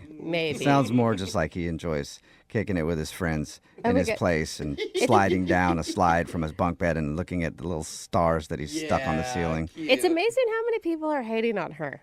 Yeah, I know. I get it, and I defended the guy too, but I don't know that I would date a guy that was sleeping in a bunk bed. I could date a girl on a bunk bed. They did not go out again. Remember, if you want a second date update, all you have to do is email the show, and we will call the person who didn't call you back. Brooke and Jubal's second date update. A listener named Tiffany is on the phone for a second date update today, and her email was interesting. She said she wanted us to call this dude back, and she described him as boring. What? So I don't know why she wants a second date, but I guess we'll find out. Okay. Tiffany, how are you? Hey, I'm good. So, how about this boring guy? What's his name? Well, Mike's his name, but I didn't mean like boring. You know, like cute boring, like a little old-fashioned, a little quiet. Cute boring. I'm Okay. actually hearing stable is what I'm hearing. Is that what you mean, Tiffany? Well, he was very different than any other guy I've gone out with, so maybe, I don't know. Okay. I don't know what stable looks like, but Yeah. it sounds fun. All right. So where did you meet Mr. Boring? I met Mike at a networking event. Oh, that Okay. is boring. Good point. Did he approach you or you him? It was a big gathering at a hotel, and I honestly don't even remember if he introduced himself first or I did. Okay. So it's kind of one of those things where everybody's talking to everybody. Exactly. So what set him apart from the crowd? The fact that he was more boring than everybody else? Right. Like, what made you notice him? Well, I mean, he's good looking, but he also just had like a different vibe, like confident, kind of focused on his career, you know, not like other guys that I've dated, you know, who are just like, for lack of a better word, gamer boys, you know? Right. Oh, Okay. Right. So he sounds sexy, if you ask me. Yeah, I mean, I definitely thought he's good looking. I mean, obviously I was interested. We exchanged numbers. And did he know that it was, I mean, since you're at a networking event, like it may have gotten lost in translation that you liked him in a different way. Well, I mean, we texted and called a bit before the date, and like there was some pretty obvious flirting going on. Okay. So you think that he realized that you weren't trying to get together to talk about real estate or something? Yeah, I mean, unless he's very thick. Okay. So what'd you guys do when you actually went out? Well, we met at a park. That's Okay. random. Boring. Wow. For sure. Why a park? He actually had lunch reservations that he had made, but I didn't know about that. And I had just been to brunch with my friends, you know, having some mimosas. Oh. So we ended up walking around instead because I had just eaten. Oh, okay. That's kind of a letdown, honestly, if I'm him and I'm like, I planned for lunch and then you show up, you're like, I already ate. Let's do something else. Well, you know, he didn't tell me, and he was actually really cool about it. He just like grabbed something in a coffee shop. We walked around. It was really nice, actually. You know, we like went into an art studio, some little boutiques, and a super cute old bookstore. That sounds fun. Yeah. Still sounds boring. Though. Yeah, it sounds super boring to me. I'm sorry. I mean, it was a Some little parts. boring, but it was like him boring. You know, it's like the old bookstore. It was like him. You know, it's cute. You know, it's quaint. Smells like leather. Old people. Yeah. I love it. Did you guys I like have, your like, what was description. a big moment where you connected? Well, we have a lot in common. We joked and stuff, and I'm a little embarrassed to tell you this, but I did actually try to kiss him at the bookstore, and he said no. Oh, no. But he said it was because, like, other people were watching, and he felt awkward about people watching him. Whoa, but Okay, still so he- saying no Yeah. is... Yikes. He turned know. down your kiss. I don't know. I think that's kind of understandable. Like, it's broad daylight. You're sober in a bookstore. Come like, on. I'm not making out with people in that situation either. Well, he was sober. I was mostly sober. Oh, yeah, that's okay, right. so you were kind of drunk. So maybe that was it. Maybe the kiss you were going in for wasn't like a normal peck on the lips. You were like kind of drunk and like, let's get down right here in the over bookstore. I don't know. I thought I had it pretty well under control, but I could be wrong. Okay. So did you guys end up kissing later on? You know, we didn't. Like, we got to a point where he said he had to go. He said he had dinner with his mom. And, you know, I made a cute joke about it. Like, wow, it's kind of fast for me to be meeting your mom already. And he laughed. He thought it was funny. So I thought that was good. So we definitely ended on, like, a good note. So what's happened since? Since I've texted him a few times and haven't heard back. Okay. So what do you think could have happened? I don't know. The only thing I can think is that, like, maybe I was a little tipsier than I thought I was, and he noticed it, and that was a bit of a turnoff. Okay. So I I will felt like he was say- like walking his drunk friend around town for a little while. Listen, it's not like he was force-feeding me water and bread or something. Okay, that's good. Yeah. You were like totally hammered at least. But, yeah, you know, that's the only thing I can really think of. Otherwise, it seemed like we had a good time. Okay. All right. Well, we'll play a song and then come back and call him and get your second date update. All right. Awesome. Thank you. Hang on. Moving 92.5. Brooke and Jubal in the mornings. Second date update. Right in the middle of a second date update. And if you're just joining us, Tiffany is on the phone. And there were a lot of but not that's on Tiffany's first date with a dude named Mike. She showed up drunk, but not that drunk. He was boring, but not that boring. True. The date was good, but not that good. I don't think. Anyway, if you're just joining us, Tiffany went out with a dude named Mike. She met him at a mixer, and then they went out for a date. He actually made lunch reservations, but she had gone to brunch with her friends before that, so she'd already eaten, was kind of tipsy. So they had to change plans and ended up just kind of walking around and going to stores while he ate a sandwich that he got from a coffee shop. But she says that she really enjoyed it, and he was boring, but in a cute way. Cute boring. And she really wants to go out with him again, but he's not calling her back. Do you have any theories on why he's not calling you back? I mean, like I said, my guess is it was because I was a little tipsy and it turned him off or something. Yeah. But you weren't full on drunk, right? No. Okay. Trust me, if I was drunk, you would definitely know it. I believe that. And Yeah. let's not forget, she did try to kiss him in a bookstore. Oh, that's right. And he actually turned her down and said no because he thought there were too many people watching. Sorry to remind you of that, Tiff. Yeah, thanks. Yeah, no problem. All right, I'm going to dial his phone right now. Here we go.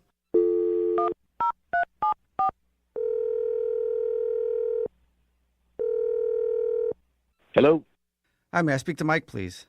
this is he. Mike, how are you, man? This is Jubal from Brooke and Jubal in the morning. I'm good. Where are you calling from again? Brooke and Jubal in the morning. It's a radio show. Okay. Have you ever heard of it? Don't kill me, but no. Oh, Sorry. Also, before we get into this, I would like to compliment you on your deep voice, sir. I was thinking Very nice that. voice.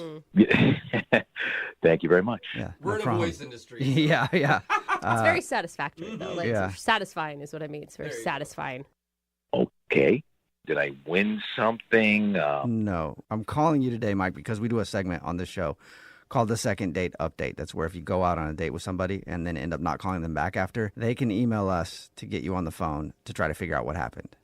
Okay. Yeah, have you gone out on a date with anybody that you can think of that might want to call you, like that you haven't been getting back to?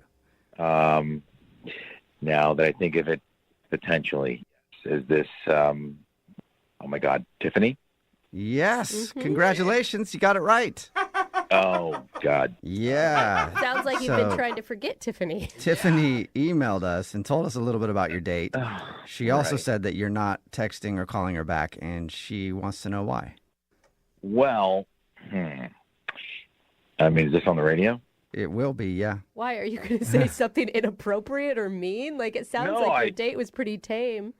Yeah, no, it was tame. I mean, the whole thing was kind of weird in that I didn't realize it at first when I had met her, but there's like a big age difference. What's the age difference? Well, when I had first met her, I thought she was older.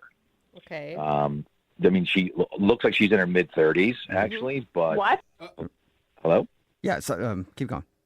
But how old is she? I think she's like 26. She's in her mid-20s, which would make me like almost 30 years older than her. Whoa. Oh, wow. Holy hell, that's Yeah. a big age difference. Yeah. You have a deep voice, an old man voice. And that's why you do lunch and not brunch. That makes sense now. You know, that's why most of my dates are over the phone, I guess. I mean, I give good phone. Okay, yeah. What? I don't even get that. It's a good dad though. It's joke good though, or man. something. Yeah. I don't know. Okay, so Yeah. so you thought she was in her 30s, but she's in her 20s. Correct. Okay. Okay. And did you bring that up at all, or did you just kind of dismiss it as like, let's just get through this and I'll be done with it? I just kind of knew it just wasn't worth getting into. I mean, she's very nice. She's fun. She's peppy. A lot of energy. She'd be great friends with my daughter. Yeah, I mean, that was the main thing. But it also seemed like she was looking for like financial support. You know, like that. Oh my God. Stop that. That was yeah, me. Sorry. Sorry. No, don't worry about it. Why did you think that? Did she know that you were so much older? Well, I don't know what she thought I was, but I mean, I mentioned that I was retiring, and she actually got excited. She got excited about you retiring, so she definitely, Yeah, like she's like, so where would you take me? You know, like that kind of thing. Okay. You know, so I just it kind of seemed like it wasn't really going all for the right reasons, kind of thing. So you think she was just looking for a sugar daddy? yeah, I mean, that's kind of what it seemed like. Okay. Okay, do I get to talk now? Do I get to chime in? I think you've been trying. Yeah. Hello? Hey, Mike. Yeah. I need to let you know that Tiffany's on the other line and wants to talk to you. What? She's been listening to the whole thing. She's been trying to chime in, too. Tiffany, you're not doing very good at being quiet. I'm sorry, but come on. He thought I was in my mid-30s? What? How? Look, Tiffany, I don't know if it was the lighting in the conference room or what, but, I mean, you're very attractive. Don't get me wrong. Yeah, attractive for an older lady, I guess. Oh, my God. Tiffany, is that the not point bad. you're really upset about? Shouldn't you be more upset about him thinking you want a sugar daddy? And 30s is young. Listen, maybe he misinterpreted what I was saying. I was just talking about how, it's challenging that, my parents aren't helping me anymore. I'm just, transitioning out of that and that sort of stuff. Well, no, I mean, you mentioned that your dad cut you off, you couldn't pay rent, and I don't know, it just kind of seemed like you were looking at me for the money kind of thing. So what, you think I'm some kind of gold digger? That's what you think? Well, no, I'm just wondering. I mean, what would a beautiful 26-year-old like you be interested in a guy like me for? Maybe it's because, Mike, I'm sick of messing with the immature man boys that are my own age, and I'm interested in trying it out with someone who has some more maturity. Someone of retirement age. Tiffany, I appreciate that, but I'm a lot older than you. Mike, stop being so hard on yourself. You are not that old. I don't think he's making it sound like a negative thing. It's just a fact. Right. It's just a fact. I am that old, Tiffany. No, I mean, you're youthful, you're young at heart, you joke, no one would look at you and think you're your age. No, Tiffany, I think that people would just look at me and know that I'm that age. And I'm fine with it. I'm totally fine with it. I mean, how weird would it be for my family, my friends, your family? I mean, right. I don't know. Mike, age is just a number. It's 21st century. That's not what's important to me. Well, I've accepted my age, and I think that you might have to too. Well, you know what? You shouldn't. You're young. It's not like you have one foot in the grave, Mike. Why are you talking like You this? shouldn't accept your age. Don't accept your age, Mike. I mean, I used to think that way as well. I mean, I don't anymore. I don't have to anymore. I'm fine with where I am. But you kept mentioning money and vacations and paying for stuff, and I'm not supposed to have to pay your rent, That's just like normal boyfriend stuff. No, it's not. I don't think paying your rent is normal boyfriend stuff. Tiffany, that's normal life stuff that you do for yourself. I mean, my last boyfriend helped me with the rent. How much older was he? Like, at my age, like 2 years older. Oh, okay. Let me ask you a question. What if I couldn't afford to pay the rent for you? I mean, let's just suppose, What do you mean? Like, that's not the situation. What if I made $40,000 a year and I couldn't pay for your rent? What would I mean? But you don't make $40,000 a year. That's not the point. I'm saying, would you still like me if I wasn't able to do that? Really? Listen, that's not the situation. So, I don't know why we're talking in hypotheticals. Oh my God, Oh my Tiffany. Guys, this has been fun. All right, well, hold up. Don't go just yet, man. Give me 1 second. Give me 1 second, Mike. Would you like to go out on a second date with Tiffany? We'll pay for it. Listen, best of luck. I wish you the best. You're a great girl, but I'm gonna decline. Well, Mike, I thought that, you were a more open person than that. I thought that, I gave you the benefit of the doubt, being a little boring and whatnot. I thought, just in time, maybe you'd open up. It's a generational thing. It's a generational thing, being boring. And that's just really disappointing. So I guess I read you wrong. I understand. All right. Thank you, Mike. Tiffany, I'm sorry you didn't get a second date.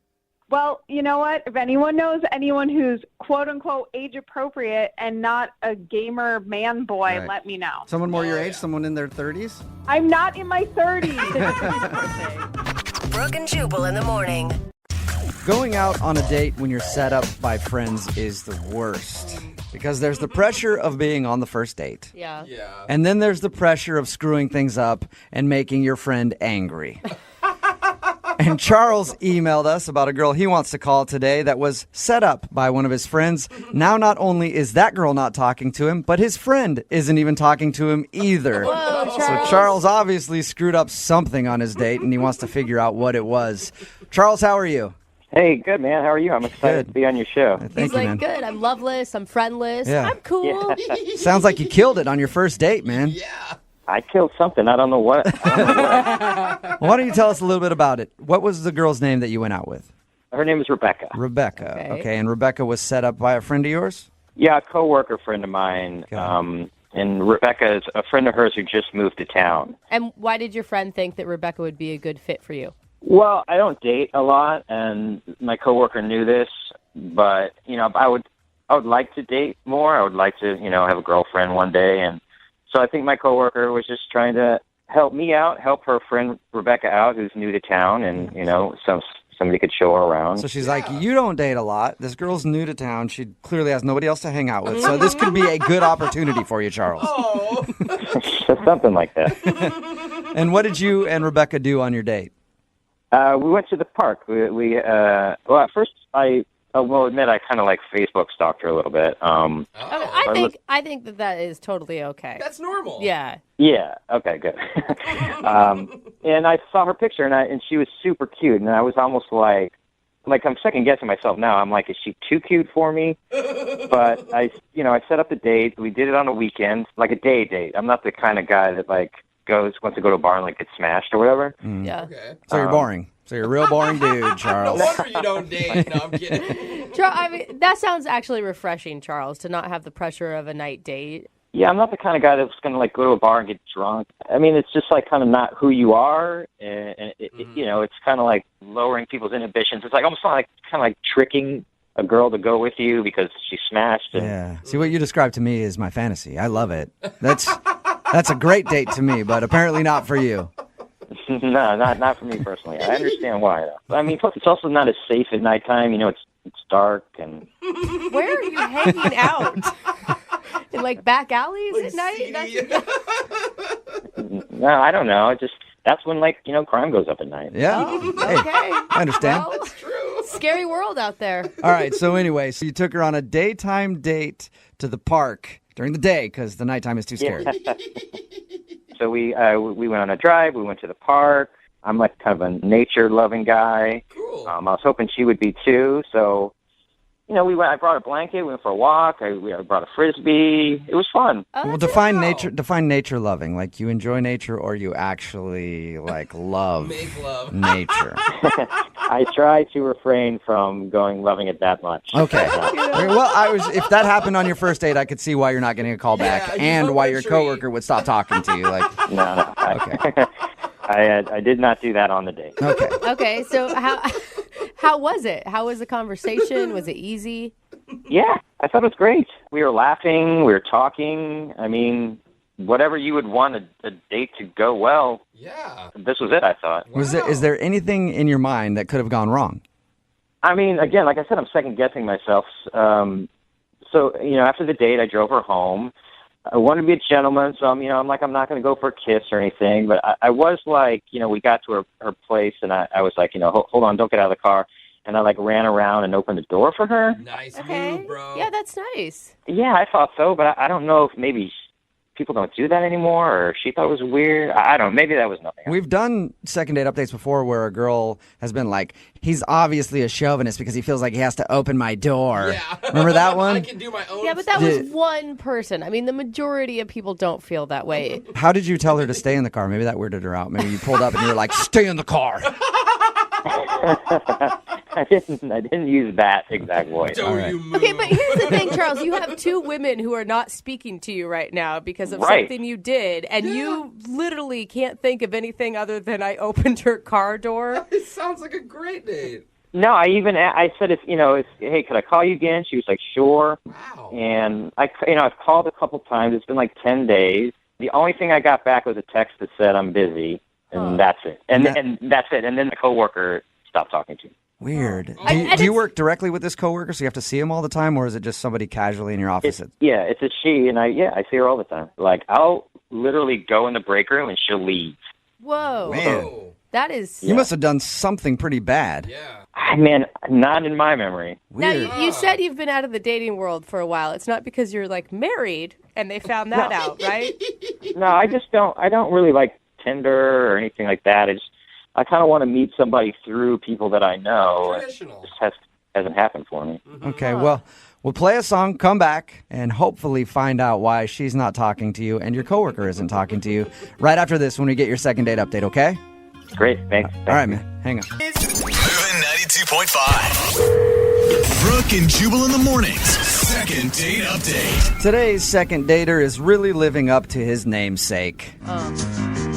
In case you don't know what that music is, that's the theme to the Peanuts' Charlie Brown. And if you know anything about those stories, Charlie was always getting screwed over, having the football yanked out from underneath him, never ending with him getting the girl. And our second date updater today, his name is Charles. And Charles is going to see if he can change history and maybe do something good with his name, because he's apparently pissed off everybody that he knows, and he has no idea why. He was set up by his coworker to go out on a date with a girl named Rebecca. They went out, had fun, according to him, but now after the date, she's not calling him back, and the coworker won't talk to him. Charles, are you ready to see if you can change things for the name Charlie for good? Yeah. All right. Oh, yeah. Look at the passion in Charles's voice.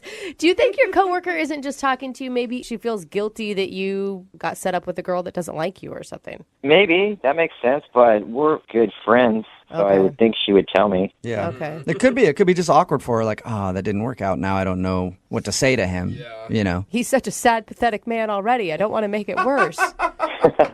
Oh, thanks, Brooke. I'm glad I called the show today. Yeah, we are really helping you out, man. Okay, I'm going to dial the phone and get your second date update, all right? Okay. Here we go.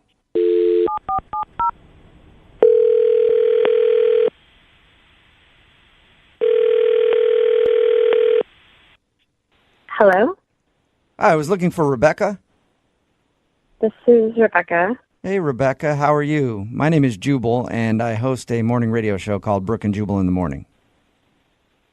Okay. Hi. Hi. Do you have a few minutes to talk?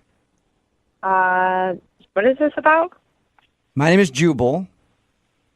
Jubal? Jubal, yes. And I host a morning radio show called Brooke and Jubal in the Morning. It's on in the morning, if you can't tell. I've said it like 4 times now.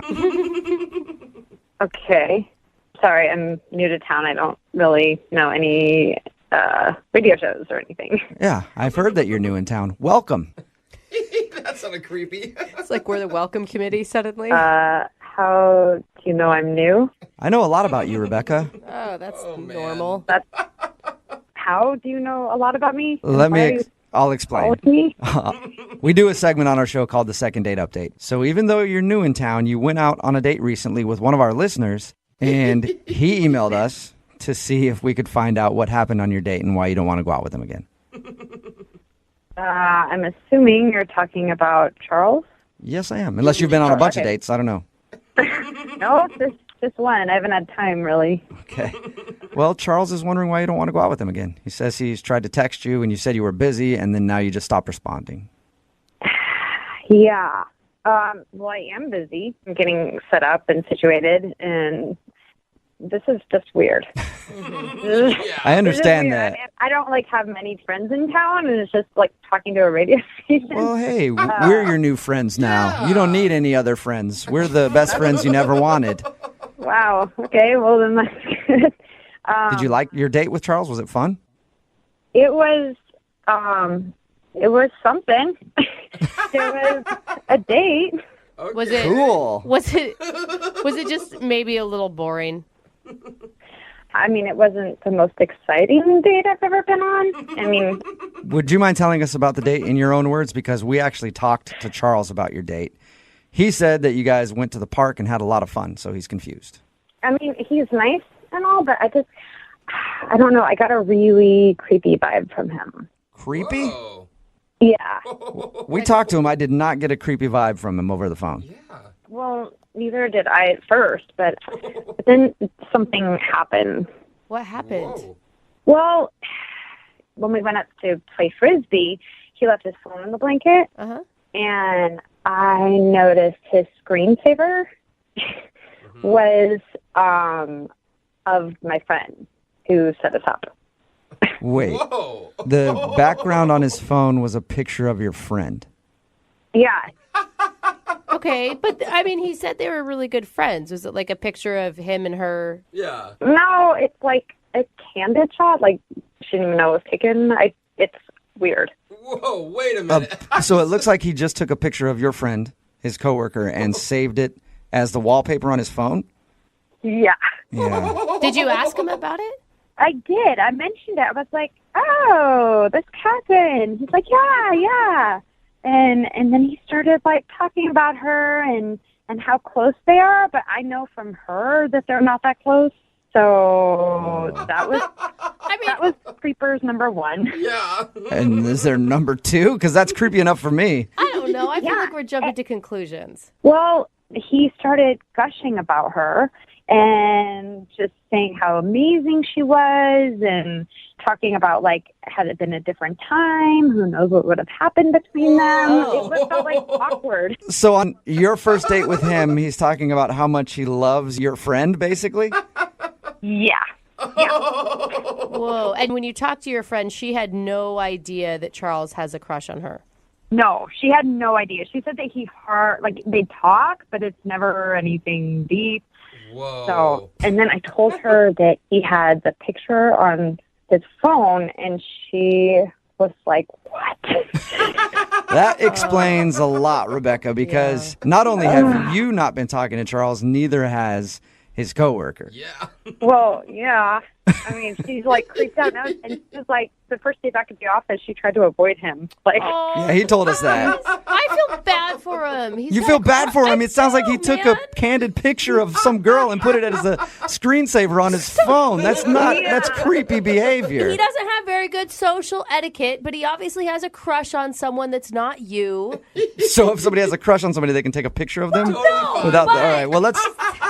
How about this, Rebecca? I do have to let you know that Charles is actually on the other line listening and wants to talk to you. are you serious? Yes, I am. Charles, you there? God. Yeah. I need to explain myself. Yeah, I think you do, Charles. Catherine and I are just friends, and I told you that on the date. Yeah, well, I don't have a screensaver of my coworker on my phone. You know, It's not unusual to have pictures of your friends on your phone. Yeah, but as a screensaver, that's kind of strange. It's not that way. I mean, I see her all the time, like as we walk to the office. So it's like a shot of what I see. So You took a wait. Hold up. Sorry, Charles. You took a photo of what you see on a daily basis when you walk by your coworker. Yeah. I took a photo of my friend as I see her in the office. Does she know that you took that picture?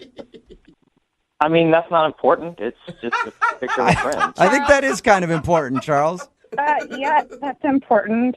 She doesn't know, obviously, and I told her what the picture was, and she doesn't even remember you taking it. It was just like her with a cup of coffee with her hair like falling into her mouth. Like, I mean, it's weird. I can't see her having a problem with it. She's not talking to you. I mean, it's obviously kind of creepy. I mean, I don't think he's meaning to be creepy. I just think, Charles, you obviously have a crush on your coworker. No, I don't. We're just friends. You said at another time that you guys might have been together. Had things worked out differently, that you would be together. So it's not another time. It's this time. It's this time now, and we're just friends. I mean, in another time, I could have been with Angelina Jolie. I'm speculating. Okay, well, no matter what, it's totally inappropriate on a first date to talk about how in love you are with somebody else when it's supposed to be about me. You know, I mean, that's just weird. I did not talk about how I was in love with her. I said that we could have been in love, but we're just friends. Charles, you shouldn't bring up love in another woman's name like that unless it's your mom on a first date. I was just talking about how much I adored Catherine, her friend, which I think she would appreciate. Okay, you were talking about her hair, how shiny it was. You were talking about how strong she is, the yoga she does. I mean, you went off about it. It was not like a normal friend conversation. It was like you had studied every inch of her, which is weird. She set us up. She knows me. Not when I'm talking to her. She says that she doesn't know you that well. She said you're just coworkers. I can't believe you even told her all that I talked about her and then I have a picture on my phone. That was a conversation with you, not her. Okay, well, she's my friend, and if somebody has a creepy picture of someone on their phone, I'm going to tell her. She's my friend. I told you that That's in like confidence. creepers. I told you that in confidence. Hey, Charles, if you're not okay, if your picture isn't creepy, why did you have to tell her in confidence? Because you have different conversations with different people about different things. Charles, I feel bad for you right now. You're learning a lot of stuff about yourself. I don't feel like you're creepy. Maybe you just need to admit that you did some things that were wrong according to social norms. I don't think it's wrong to have a picture of your friend. Hey, Rebecca, would you like a second date with Charles? We will pay for it. No. No? Oh, No. I don't think so. Charles, you need to confess your love to your coworker friend. I told you guys, I'm not in love with her. She's just my friend. She happens to be like cool and awesome and pretty, and like I like her a lot, but that doesn't mean we're anything more than friends. We're just friends. Okay, all right, we got it, Charles. Rebecca, thank you. I'm sure all of us have been in that situation before where you're out and then somebody comes up to you and they're like, hey, you remember me? And you can't think of their name. That's the worst. How do you handle that? Normally, I have my bodyguard punch them in the face, which is why I don't have a lot of friends anymore. It's weird. But it's always tough to figure out how you handle that. You're like, hey, yeah, of course I remember you there. Oh, my God, here you are. And that's what happened to Penny, who's on the phone today for a second date update. Her email said that she ran into an old friend, but he didn't really remember her. Oh, no. I guess they still ended up going out on a date, though. What's up, Penny? How are you? Good. How are you? Not bad. Man, was that moment awkward when you realized that this guy that you were excited to see didn't know who you were? Yeah, it was really awkward, especially because I thought I would have been memorable because we were like sort of friends in middle school. Dude, that's messed up. So you knew him from middle school, you said? Yeah, Okay. we knew each other in middle school, and we didn't really hang out in the same groups. But like, if we had a class together and we didn't know a lot of other people, we would usually like try and sit next to each other because he was always like really funny and would make me laugh during class. So wait, did you just like randomly run into him out and about? Yeah, I was at this fair thing, and I saw somebody that looked like him. And then when I got close enough that I was like pretty sure it was him by profile, I just like said the name Christian loudly. And he turned around, and then I knew it was definitely him. Oh. So that could have been kind of weird the way you did that. Yeah. Just walking around. Christian! Oh, cool. He looked. If it's a big group of people, I figure like you say a name, like somebody might just think you're talking to somebody behind them. Yeah. So what happened after you said his name? He turned around, and you know that look people have where they're like, crap, this person knows me, and I definitely can't place them, but their face is kind of familiar. Yeah. He definitely had that in his eyes, so I sort of started talking, and then I just realized he could not remember my name, so I told him who I was.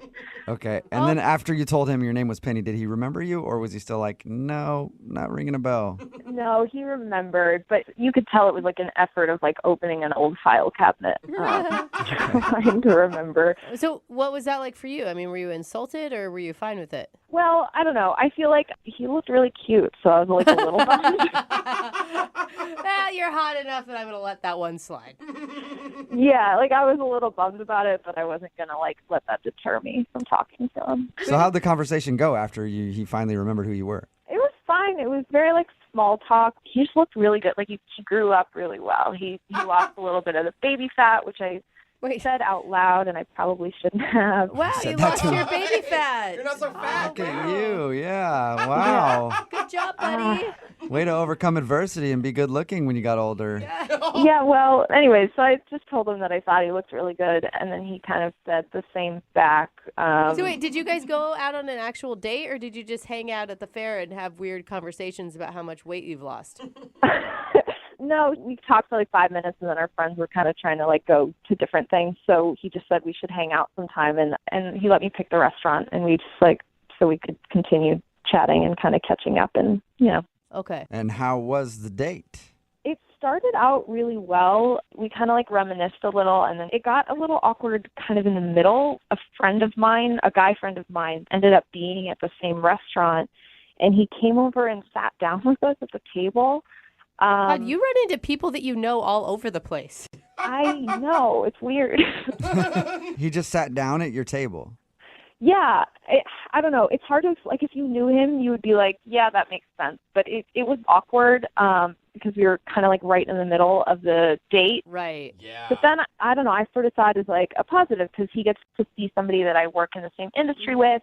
he got to learn a little bit about me and just kind of like see that I, have like a community around me and stuff. And it shows that you're like a popular person. Yeah, like I have friends. I'm not weird. Did he stay for a long time?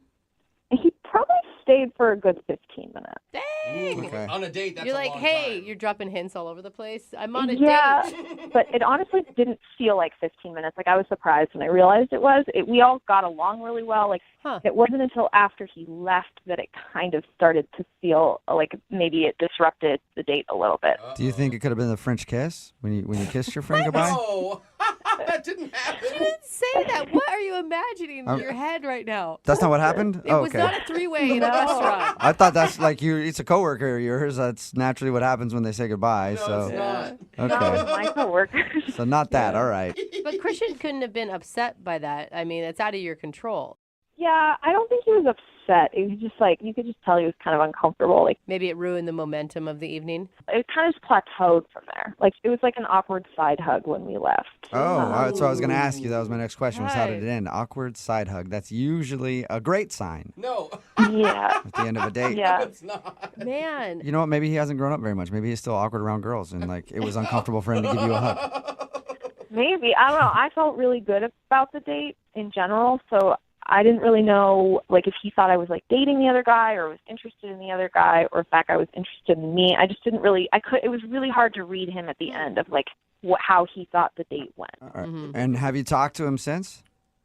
I've reached out a couple times and I feel like I've kind of gotten the brush off a little. So I just kind of want to get a hold of him and see if I can like explain my side and just clear the air. If that guy was the issue, I wouldn't get panicked about it because that guy might not be the issue. There could be a slew of other issues that you don't know about, Yeah, maybe it wasn't as good on his side as I thought it was. I was going to tell her it sounds really salvageable, but apparently not. You never know. All right. One side is giving me hope. Yeah. All right, we'll play a song, come back, and then call him and get your second date update, all right? Okay, sounds good. Okay, hang on. Moving 92.5. Brooke and Jubal in the mornings. Second date update. All right, we're right in the middle of a second date update, and if you missed the first part, Penny is on the phone, and she's upset because she's not getting a call back from a middle schooler that she went on a date with. No, you're saying that's so wrong. I'm sorry. Should probably clarify. Yeah. Penny, unless you don't want me to clarify. No, please do. Okay. Penny went out with a dude named Christian. They actually know each other from middle school. She saw him at a fair, and she yelled out his name. She was like, hey, Christian, and he didn't really remember her until they started talking. They ended up going out to dinner and having a fun time. She does think the reason that he might not be calling back is because one of her friends kind of showed up and sat down for like 15 minutes in the middle of the date, and it might have been kind of strange. But other than that, we have no idea why he's blown her off. I think that you are going to get a second date out of this and that there's some like reasonable explanation for all of it. I hope so, because like he's really cute and funny, and I don't know, it'd be nice to see him again. Yeah. All right. I'm going to dial his phone number right now. Here we go.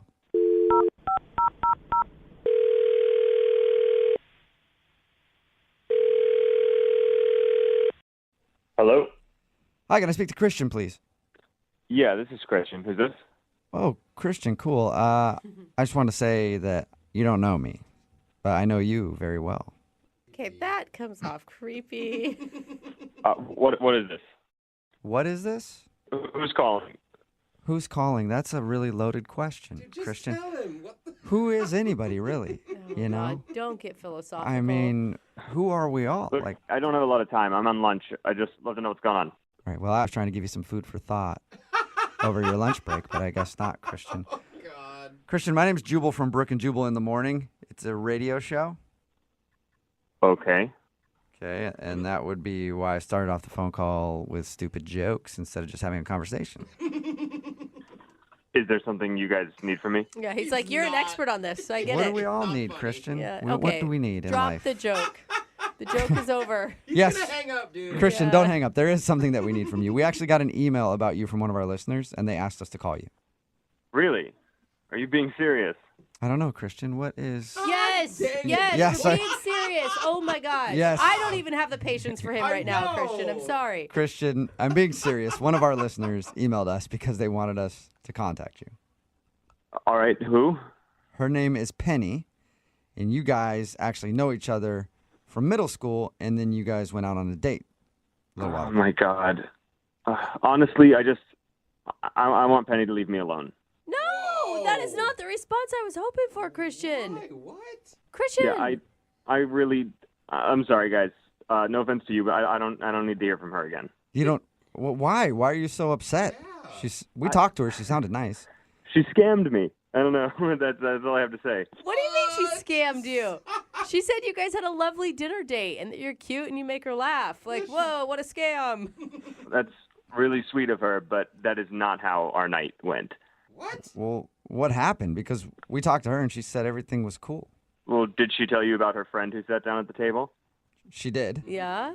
And did she tell you that they attempted to scam me? No, she didn't tell us that. What do you mean? Well, both of them were clearly part of some, those things like multi-level marketing schemes, like pyramid schemes, and they tried to run one on me at the table. What? What? They tried to get you to buy some cleaning products or like a pair of ladies' tights or something and you weren't into it? No, actually, it was water filters. Oh, you're kidding. They're trying to sell you water filters? Yeah, not a joke. They were trying to sell me some pure as Amazonian rainwater water filters. Look, man, it sounds like you're upset about that. I think it sounds fabulous. Oh, come on. On a date, it's Are you not. sure you didn't just misconstrue what they were talking about their work and you just thought that they were pitching you or something? It was just way too coincidental. Her friend comes over to the table. Oh, they both love selling water filters. Oh, they want me to sell water filters. Oh, you have a pamphlet on how to sell water filters. Oh, wow. What's next? Okay. Excuse me, Christian. This is Penny on the phone. I don't feel like I'm really being fairly represented right now. Am I allowed to cut in? Even if you weren't, you just did. So that's fine. You're on the phone now. Well, I feel like I'm being dragged in the mud, and I want to defend myself. Why is she on the phone? Are you? Is this all part of this scam? Are you all trying to sell me water filters? No, Christian, not yet. Not yet, at least. We're not in the water filter business, but it sounds like Penny is. But we did sort of scam you because, yeah, she's been on the phone listening this whole time. I'm just really surprised, Chris. That just sounds. I feel like you're making it sound like I was there to sell you a water filter. It was like my friend just happened to be there, and it. Just because we like what we do doesn't mean that we're trying to sell you a water filter or make you a water filter salesman. Do I think it's a really great gig? Yes, but you don't have to. Listen, you got to put yourself in my shoes. It was all way too coincidental in there, Penny. Suddenly he's just at our table and has a pamphlet to show me how to sell water filters. Yeah. I have 3 pamphlets in my purse right now. You just walk around with them. That's part of it. That is so weird. Yeah. It's not weird. It's like carrying a business card. It's not like carrying a business card, Penny. No, because you're trying to involve everyone around you in your little pyramid scheme, and it's not everyone wants to be a part of it. Well, I'm not trying to involve everyone. I'm just saying, if somebody I like wants to be a part of it, I want to give them the opportunity to. And I wasn't even the one that brought it up. He did. It's not like I was trying to sell you anything. Yeah, but you were the one who was like, wow, you should totally do this. It's such easy money. You can keep your day job and make, I don't know, you had all these statistics that you were pulling out. And it felt like the date turned into you trying to make money off of me. You know what I mean? I was just trying to be honest. I wasn't trying to sell you. That's genuinely how I feel. You can make an extra $5,000 a month. That's not a joke. That's a lot. Look, Penny, I want to believe you because otherwise I had a good time. But the coincidences were just one after the other, and it made it so strange. I feel like it was one coincidence that he showed up. That he showed up and you two were like a bad commercial, running through a bit is what made it feel weird, Penny. All of the things you said in those 15 minutes felt like I was watching some happy-go-lucky commercial on television. I'm honestly, Christian, I don't know what to tell you. It was a coincidence, but it's after we started talking, you actually seemed genuinely interested in potentially selling, which is why we kept going. Are you? Are you still trying to sell me on this? Right. And no, I was never interested, not even then and certainly not now. I I just wanted to go out on a date with you. I mean, that's all I wanted too, but if I think that you're interested, I mean, if you don't want to sell, obviously you don't have to. Like, I could just get you a good discount on one. Oh my gosh, Penny, Hey. what are you doing? That's pretty Penny, sweet. Penny. Dude, you got to think about the fringe benefits, Christian. I feel like the water filters have brainwashed you, Penny. No, they didn't. They're good water filters. Okay. I mean, I feel like you guys haven't even tried. You would probably really like them, and you're on the radio. Like, I have a few. I could email you guys a couple advertising things if you wanted to. No. Penny, yeah. Penny. Everybody else might not be into it, and it's kind of illegal to do that, but I'm in. So send that to the station. No. But let's get back to the Penny. second date here. We'll talk about our money-making opportunity behind the scenes. We need to talk about your date with Christian. Christian, would you like to go out on a second date with Penny? We will pay for it. I absolutely no. I don't want to go on a second date. I don't want to be scammed anymore, and I don't think you guys realize what's happening here on the radio because you're being scammed too. Okay. Jubal is allowed to be scammed. I feel like it's fine. Yeah, whatever. You guys say that until I'm in Ibiza hanging out With that water with filter Penny. money. Yeah, exactly. With a boat named Filter. Yeah. Look, I know you guys are all joking and making fun of me, but I'm not kidding. Like, you could make enough money to buy a boat if you were good at selling. Yeah. Oh, wow. You got that boat money. I know, Penny. That's why I'm in. We're good. Oh, God. I think you're pulling my leg. Yeah. Yeah, I would never do that to anybody. But Christian, You don't ruin a good business opportunity when Yeah, it knocks no. on your door. Are you sure you won't go on another date? Absolutely not. Even if she didn't bring up the water filter stuff, like you liked her. Yeah, all that aside. I don't know if I can not bring it up. It's a part of my life. All right. Well, I stand wrong. Well, I'm sorry the second date didn't work out for you, Penny. And Christian, thank you very much for your time. Appreciate it. Yep. Yeah, and you have fun struggling with those conventional water filters, the ones that burst into flames. You try to use them. Ooh, you're good already. Yeah, see? Can I privately send you the link to these? Because they're really good. Send it along, Penny. Oh, my God. Brooke and Jubal in the morning. Got a text in at 78592 says, I don't know what to think about that second date update, but I do know that I'm going to be rich now. Thank you. So, if you missed today's second date update, Penny wanted to call this dude named Christian. They actually knew each other in middle school, and she saw him at a fair. They decided to actually go out after they reconnected. But the reason he wasn't calling back was because during her date, she ran into a friend who she works with. They work in the same field. They do like a pyramid scheme type thing for water filters. Yeah. And they spent like 15 minutes pitching him on why he should sell these water filters. And he thought that he'd been scammed and set up by her to go out on this date just so that she could try to sell him some water filters. Yeah. Oh, my God. It just dawned on me. What? Did she just do the whole second date update so she could pitch us the same thing? Whoa. Did we get scammed? Maybe you guys got scammed, but I'm still investing in this, okay? So, yeah, you guys lost out because you don't want to believe her, but I am going to retire pretty soon. We did get a couple texts, and they're like, what are the water filters called? Like, Totally. this could honestly be a scam. And what if she never wanted to date with the guy to begin with? Oh, my God. What if the Well- whole thing from the very beginning? What if she never even knew him from junior high? Well, then she's a genius marketer, and good job. Yeah. Hopefully we moved some water filters for you. Remember, if you want to do a second date update, all you have to do is email the show, and we will call the person who didn't call you back. Don't forget, it is Friday, so Young Jeffrey's Song of the Week is coming up at 8:10. Tell you from experience, and I feel like most of the dudes listening right now would agree with me. Anytime, like one of your buddies has a girlfriend, and she goes, I have a friend you should meet. She's really cute, and you guys would be perfect together. You never want to do it because she's never cute, and it's the truth, Brooke. Women are terrible at picking out girls for dudes. That's what happened to Mark, but Mark actually ended up meeting a cute girl out of the whole thing, right, Mark? Yeah, hey guys. So my friend, his girlfriend's like, same scenario, and she refused to show me a picture. Oh, that's even worse. That's bad. Yeah. Yeah, that wasn't very encouraging at all either. But Just trust me, she's got a great personality.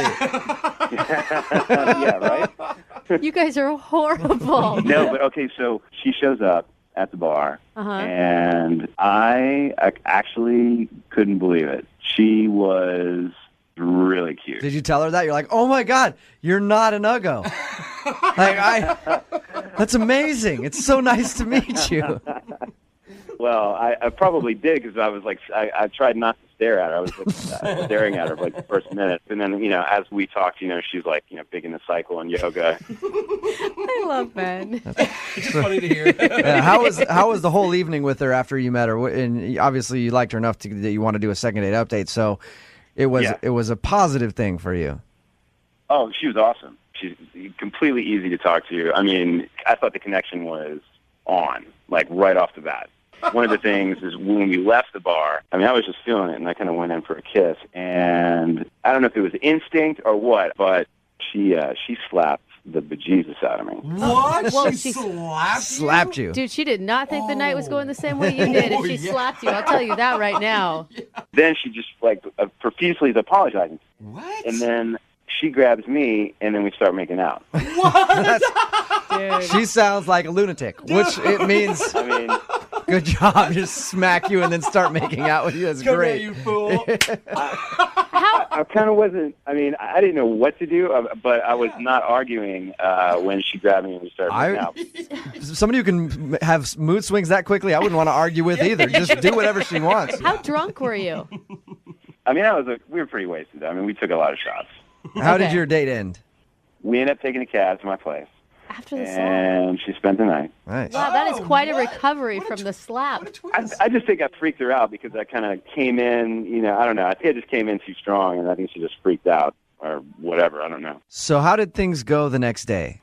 Okay, let me just digress a second because my parents were supposed to be at my my apartment at 7 in the morning, and I really did not want her there. Yeah. When they got there, What are you talking about? That's the best way for them to meet this girl.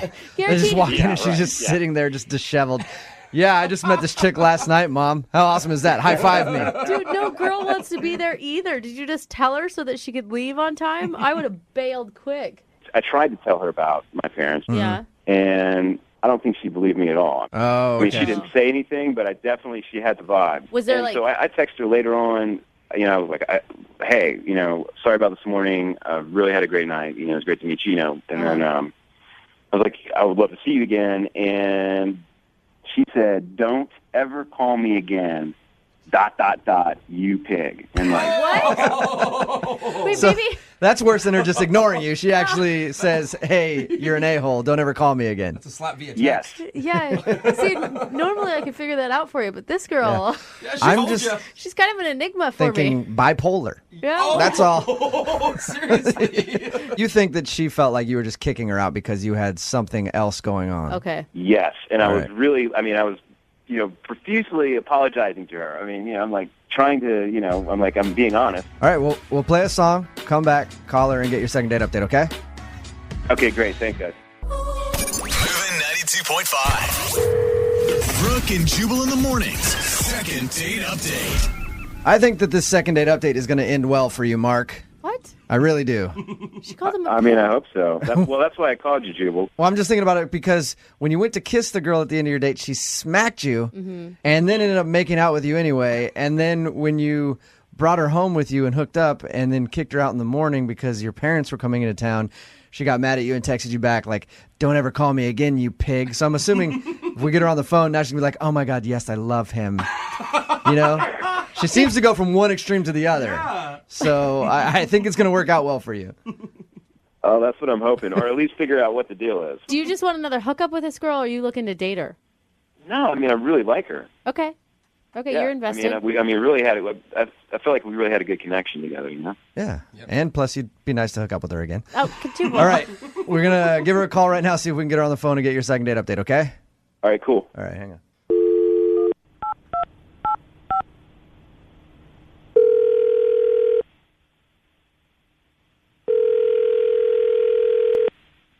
Hello? Hey, can I speak to Julie, please?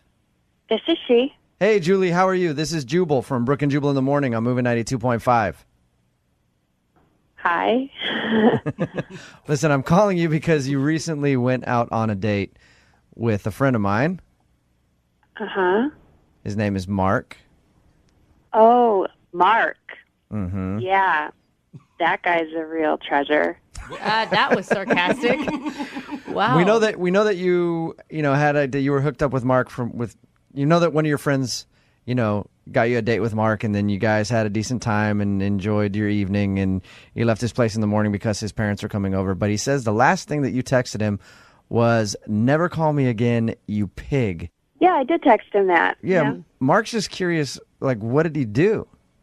He basically, like, we had a great night. In the morning, he basically shoved me out of the door. Well, see, and handed me a wad of cash for a cab. Julie, he was scared that like was a little off-putting to you, because he said he knows that it seemed like he was rushing you out there and wanted to get rid of you, but his parents were coming there at like 7, and he didn't want you to be there when his parents showed up, which I think is understandable. I doubt you would want to be there either, right? No, that's understandable. But then I had women's intuition, and so I asked the cab to pull up a block and just wait there for a few minutes.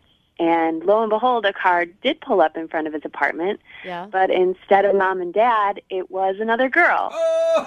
Wait, really? How would you know that it was for him, though? Because his window faces the street, and I saw him hugging her. Oh my God, she greeted him. Dude, he's a big fat liar. He even lied to us Wait a minute, about that. Julie, that's not the real story. Oh God. Oh, This great. is Mark's Mark, on by the the way. phone. This ought to be good. Yes, Julie, that is Mark. He is listening to everything that you just said. Julie's quick. I like her. First off, what are you doing staying in the cab watching? Were you spying on me? I wasn't spying on you. I just didn't believe your story. And as it turns out, I was right not to believe it, wasn't I? No. You weren't right at all.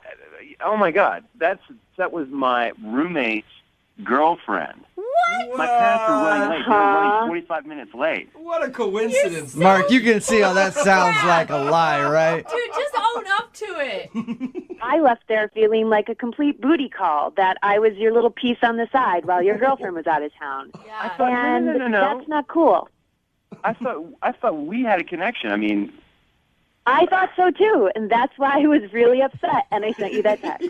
if she would have spied on me longer, she would have seen my parents show up there just running like 45 minutes late. Yeah, Wait, she'd stake out the rice first. Where was your roommate the night before? I'm being completely straight up with you. You're such a liar. Okay, because I think you That are. sounds ridiculous. I think you are really.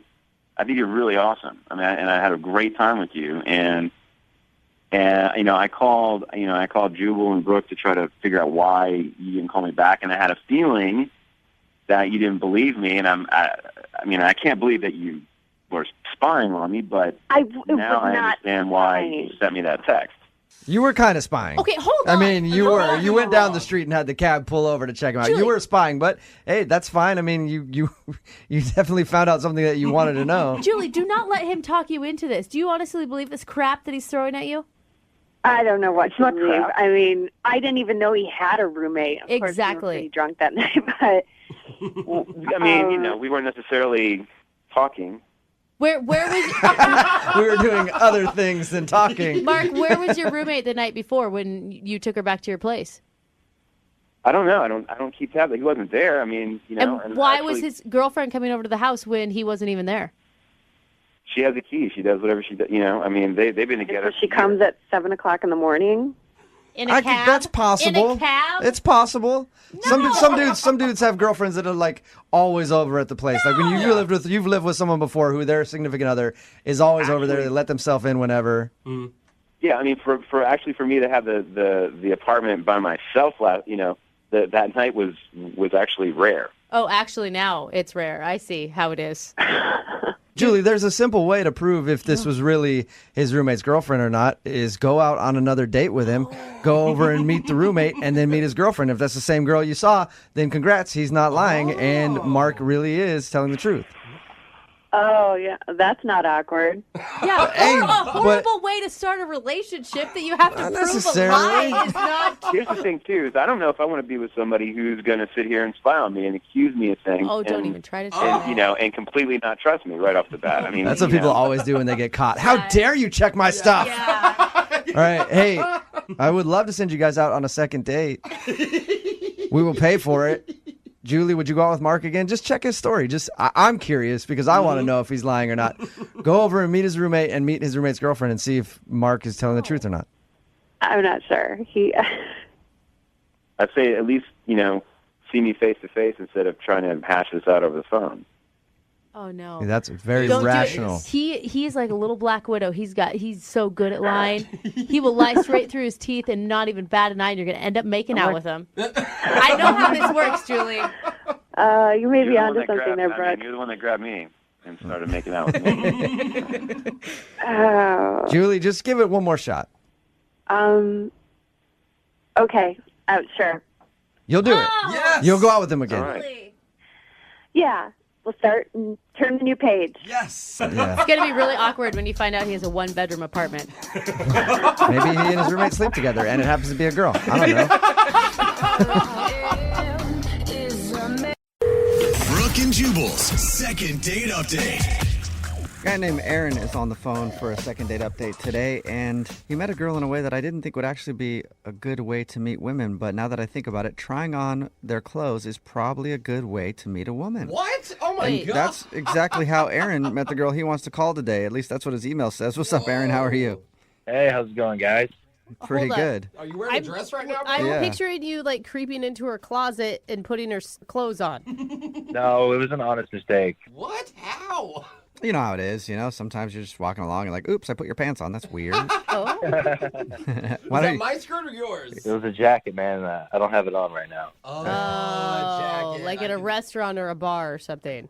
Nah, I was at a flea market shopping around, and I'm trying on stuff, and I'm looking at myself in the mirror, and to me, I'm like, okay, cool, this is a pretty cool jacket. Yeah. And then this girl walks by, and she starts laughing at me. I turn around, so I'm just like, what's going on? And she's like, that's a girl's jacket. And I was like, oh, damn. Hey, if it looked good, you should have worn it. Who cares? Look, it's very slimming. Why are the buttons on the wrong side, though? It did look good, and then I looked at the tag, and it said women's medium, so I was like, oh, crap. That should make you feel good about yourself. You're nice and slim. So she was laughing at me and stuff, and then, we sparked up a conversation, and we talked probably for like 10 or 15 minutes. Nice. And she talked about how one time she tried on like guys' pants. So, I thought that was funny. Yeah, exactly. You guys bonded. Well, and not only that, if you end up dating, you have like a shared wardrobe, which actually would be awesome. Yeah. I could tell she was into me because she like kind of slapped me on my arm a little bit. So I was like, okay, maybe this girl's really into me. Mm-hmm. And then I finally worked up my courage to ask her out on a date. And she said yes. Awesome. Did you wear that jacket on the date? I hope so. No. No, you didn't.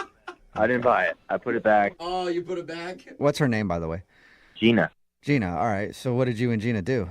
Well, I took her to a cat sanctuary. I thought that'd be a pretty cool place for a first date. See some cool exotic animals, some jaguars. Oh. Like, I thought you meant you took her to like the Humane Society to like look at house cats. I get it now. No, I didn't take her to the Humane Society. A big cat sanctuary. Yeah, like exotic animals, like interesting animals, not little cats. Yeah. So more like lions and jaguars and Yeah. not tabbies. Yeah. Okay. And she loved it. Like we were walking around there for like 2-3 hours, and it was really fun. She was so interested, and she kept like playfully slapping me again. And just like, oh my God, look at the jaguar over there. And she like grabbed my hand, and we ran over there. So I'm just like, this is going really good. Yeah. And then, at the end of the date, I had a little surprise for her because my friend works there. And I brought her behind the scenes to see how everything like happens, like how they feed the tigers, how they fill up the water bowls and That stuff. is so cool. That is awesome. Dude, you delivered on this date. Yeah, and it was really, really, really, really fun. And the coolest part to me was like when we saw 2 lions, and the male lion was like catcalling the female lion. To like, hey, come on over. It's like time to get down. And I was just like, yo, that's so awesome and so cool. Okay, you didn't get pervy about it, did you? I mean, I pointed it out. I was just like, yo, look, those lions are about to make love. And she laughed. Make love? Did you say make love? Well, I didn't want to seem like a pervert. I didn't want to be like, yo, those lions are about to have sex, Yeah, that's probably a funny way to put it. Make love? That is so funny. I feel like there's like a romantic I don't know why setting. it's so funny to me, but it's It really is. funny. I would have used the word hump, but that's just me personally. Well, it was Lion King Part 3, Okay. Okay. So, I mean, did she seem to like all that? Yeah, she seemed to like it all. She was laughing and just continued to, like, hit me, like, flirting. But like at the end of the night, I go in for like a kiss, and she just gives me like a hug. Uh-oh. And I was just like, I was kind of confused. Yeah, I'm confused for you because, like, she was giving you all the signs. Yeah, I was just like, what's going on? Like, she gave me all the signs. She was flirting with me, hitting me. And then, like, I told her I'd call her the next day.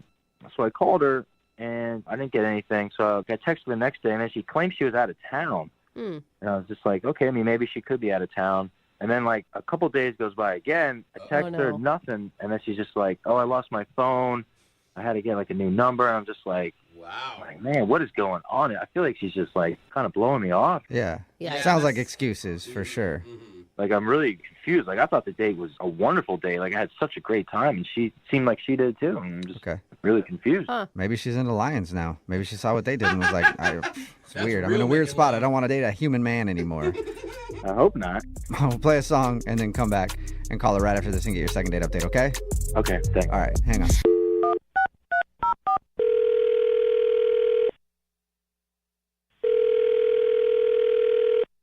Hello. Hi, may I speak to Gina, please? This is she. Hey, Gina, how are you? This is Jubal from the radio show Brooke and Jubal in the Morning. I know, I'm hilarious, right? What's this all about? Well, I'll tell you in a second. First of all, have you ever listened to the show before? No. Okay. Is that bad? No, that's fine. Yeah. There's a lot of people that don't. There's some that do. I don't care either way. Okay. But I'm not a loser, I promise. Oh, I didn't think you were. Yeah, Actually, I probably respect you more. Yeah. But I'm calling because you went out on a date recently with someone who does listen to the show, and they wanted us to call you. Who? His name is Aaron. The jacket guy. Yeah. That's what you call I it. forget. Yeah. That's how you guys met at the flea market. The jacket yes, guy. we did. The jacket guy. He was, he tried on this girl's jacket, and I laughed at him. Yep. He told us all about that. Yeah, he did. It sounds like you laugh a lot. He emailed us because we do a segment on our show called the Second Date Update. That's where if you go out on a date with somebody and then end up not calling them back after, they can email us to get you on the phone and ask what happened. So Aaron told us about how he met you. He told us about your first date. And then he also told us that you're not responding to his phone calls or text messages now. He told you about our date. Yep. Yeah. And it sounded awesome from his description, like super organic and easy to be around each other. And then he like hooked it up so you could go behind the scenes of the big cat sanctuary. Oh, it was an awesome date. It was. I will not lie, because I love big cats, and they had jaguars and lynx and tigers and these lions. Right. He told us all of that. He said you guys had a good time and said he thought that you were really, really into it. So if you were and you liked the date and you liked him, why not call him back? She was really nice. And I'm flirty and fun, and So I'm sorry to interrupt you, but were you just not into him? Maybe not attracted to him? Because when people describe other people as nice, it's usually not in a sexy way. Yeah, it's like a friend. Yeah. No, he was nice and he was cute and he did there's nothing that he did wrong. I mean, honestly, he was as polite as they could be. He even said something about the lions making love. I don't know, but it was like what I thought was really polite. I was like, making love? Don't they like mate? Right. So if it was all good though, why don't you want to go out with him again? I should call him or text him, and I haven't, and I feel really bad about it. Okay. Are you in a relationship? Well, that's a difficult question. The night after we went to the sanctuary, I looked up his friend that brought us to the sanctuary, right? I looked the guy up on Facebook just to thank him. Thank you so much. We had a great time. It was great to meet you. I love the cats, et cetera, et cetera. Okay. So the guy friended me back, and he said, it was great to meet you. Hey, I have an idea. Why don't you come back to the sanctuary, and I will give you a more in-depth tour of the sanctuary, and I'll even, possibly let you pet one of the cats. Whoa. And I thought that was really awesome, but I also thought it was weird because I was like, well, is Aaron going to go with me or not? And it's just like this new thing. But the thing that kind of like let me want to go was the fact that the guy was really hot. Oh, all right. Okay. He was wild, and he was like unbelievably manly, and he had he had an awesome chest, and I was just like, holy crap, he looks like one of the lions. I was like, oh my gosh. And the fact that the lions are like mating in the I was like, okay. So you got a thing for his buddy then. Is that it? Yes. And I'm guessing you went back to the cat sanctuary for your intimate tour. I did, and we totally hooked up in the animal sanctuary. What? Oh my God. Oh my Wow. God. I know, it's so bad. I was just so naughty. We were pushed up against the lion's fence. Wow. It was one of those experiences that were like top 2 of all time. Sounds like your my date with that gosh. dude went off a lot better than your date with Aaron to the cat sanctuary. They were just different. You know what I mean? It's like, Yeah. yeah, Aaron's the kind of kid that like, well, you know, you're really nice, and I could take you home to my mom, and she So was you don't want a nice guy. You want to throw me up against a lion cage type of guy. yes, because that's exciting. Well, something else that may or may not be exciting for you to know, Gina, is that Aaron is actually on the phone and wants to talk to you. Are you kidding me right now, Gina? Oh my God, Aaron, is that you? I take I'm you so- on that date, and that's what you do? Like, what is wrong with you? Look, you have to understand. I said, you know, you're the nicest guy, and you're super cute, and you were so fun, and everything else. And I have to thank you. I mean, it's like you should actually feel pretty good Yeah, about thank you by all of doing this the because zookeeper. How did this even happen? I don't know how long you've been listening, but you know what? He contacted me on Facebook after I just gave a thank you. He friended me back, and he said, please come again. That doesn't make it right for you to just go and hook up with a zookeeper. Well, Aaron, I can tell you this. He's much more than a zookeeper. What does that even mean?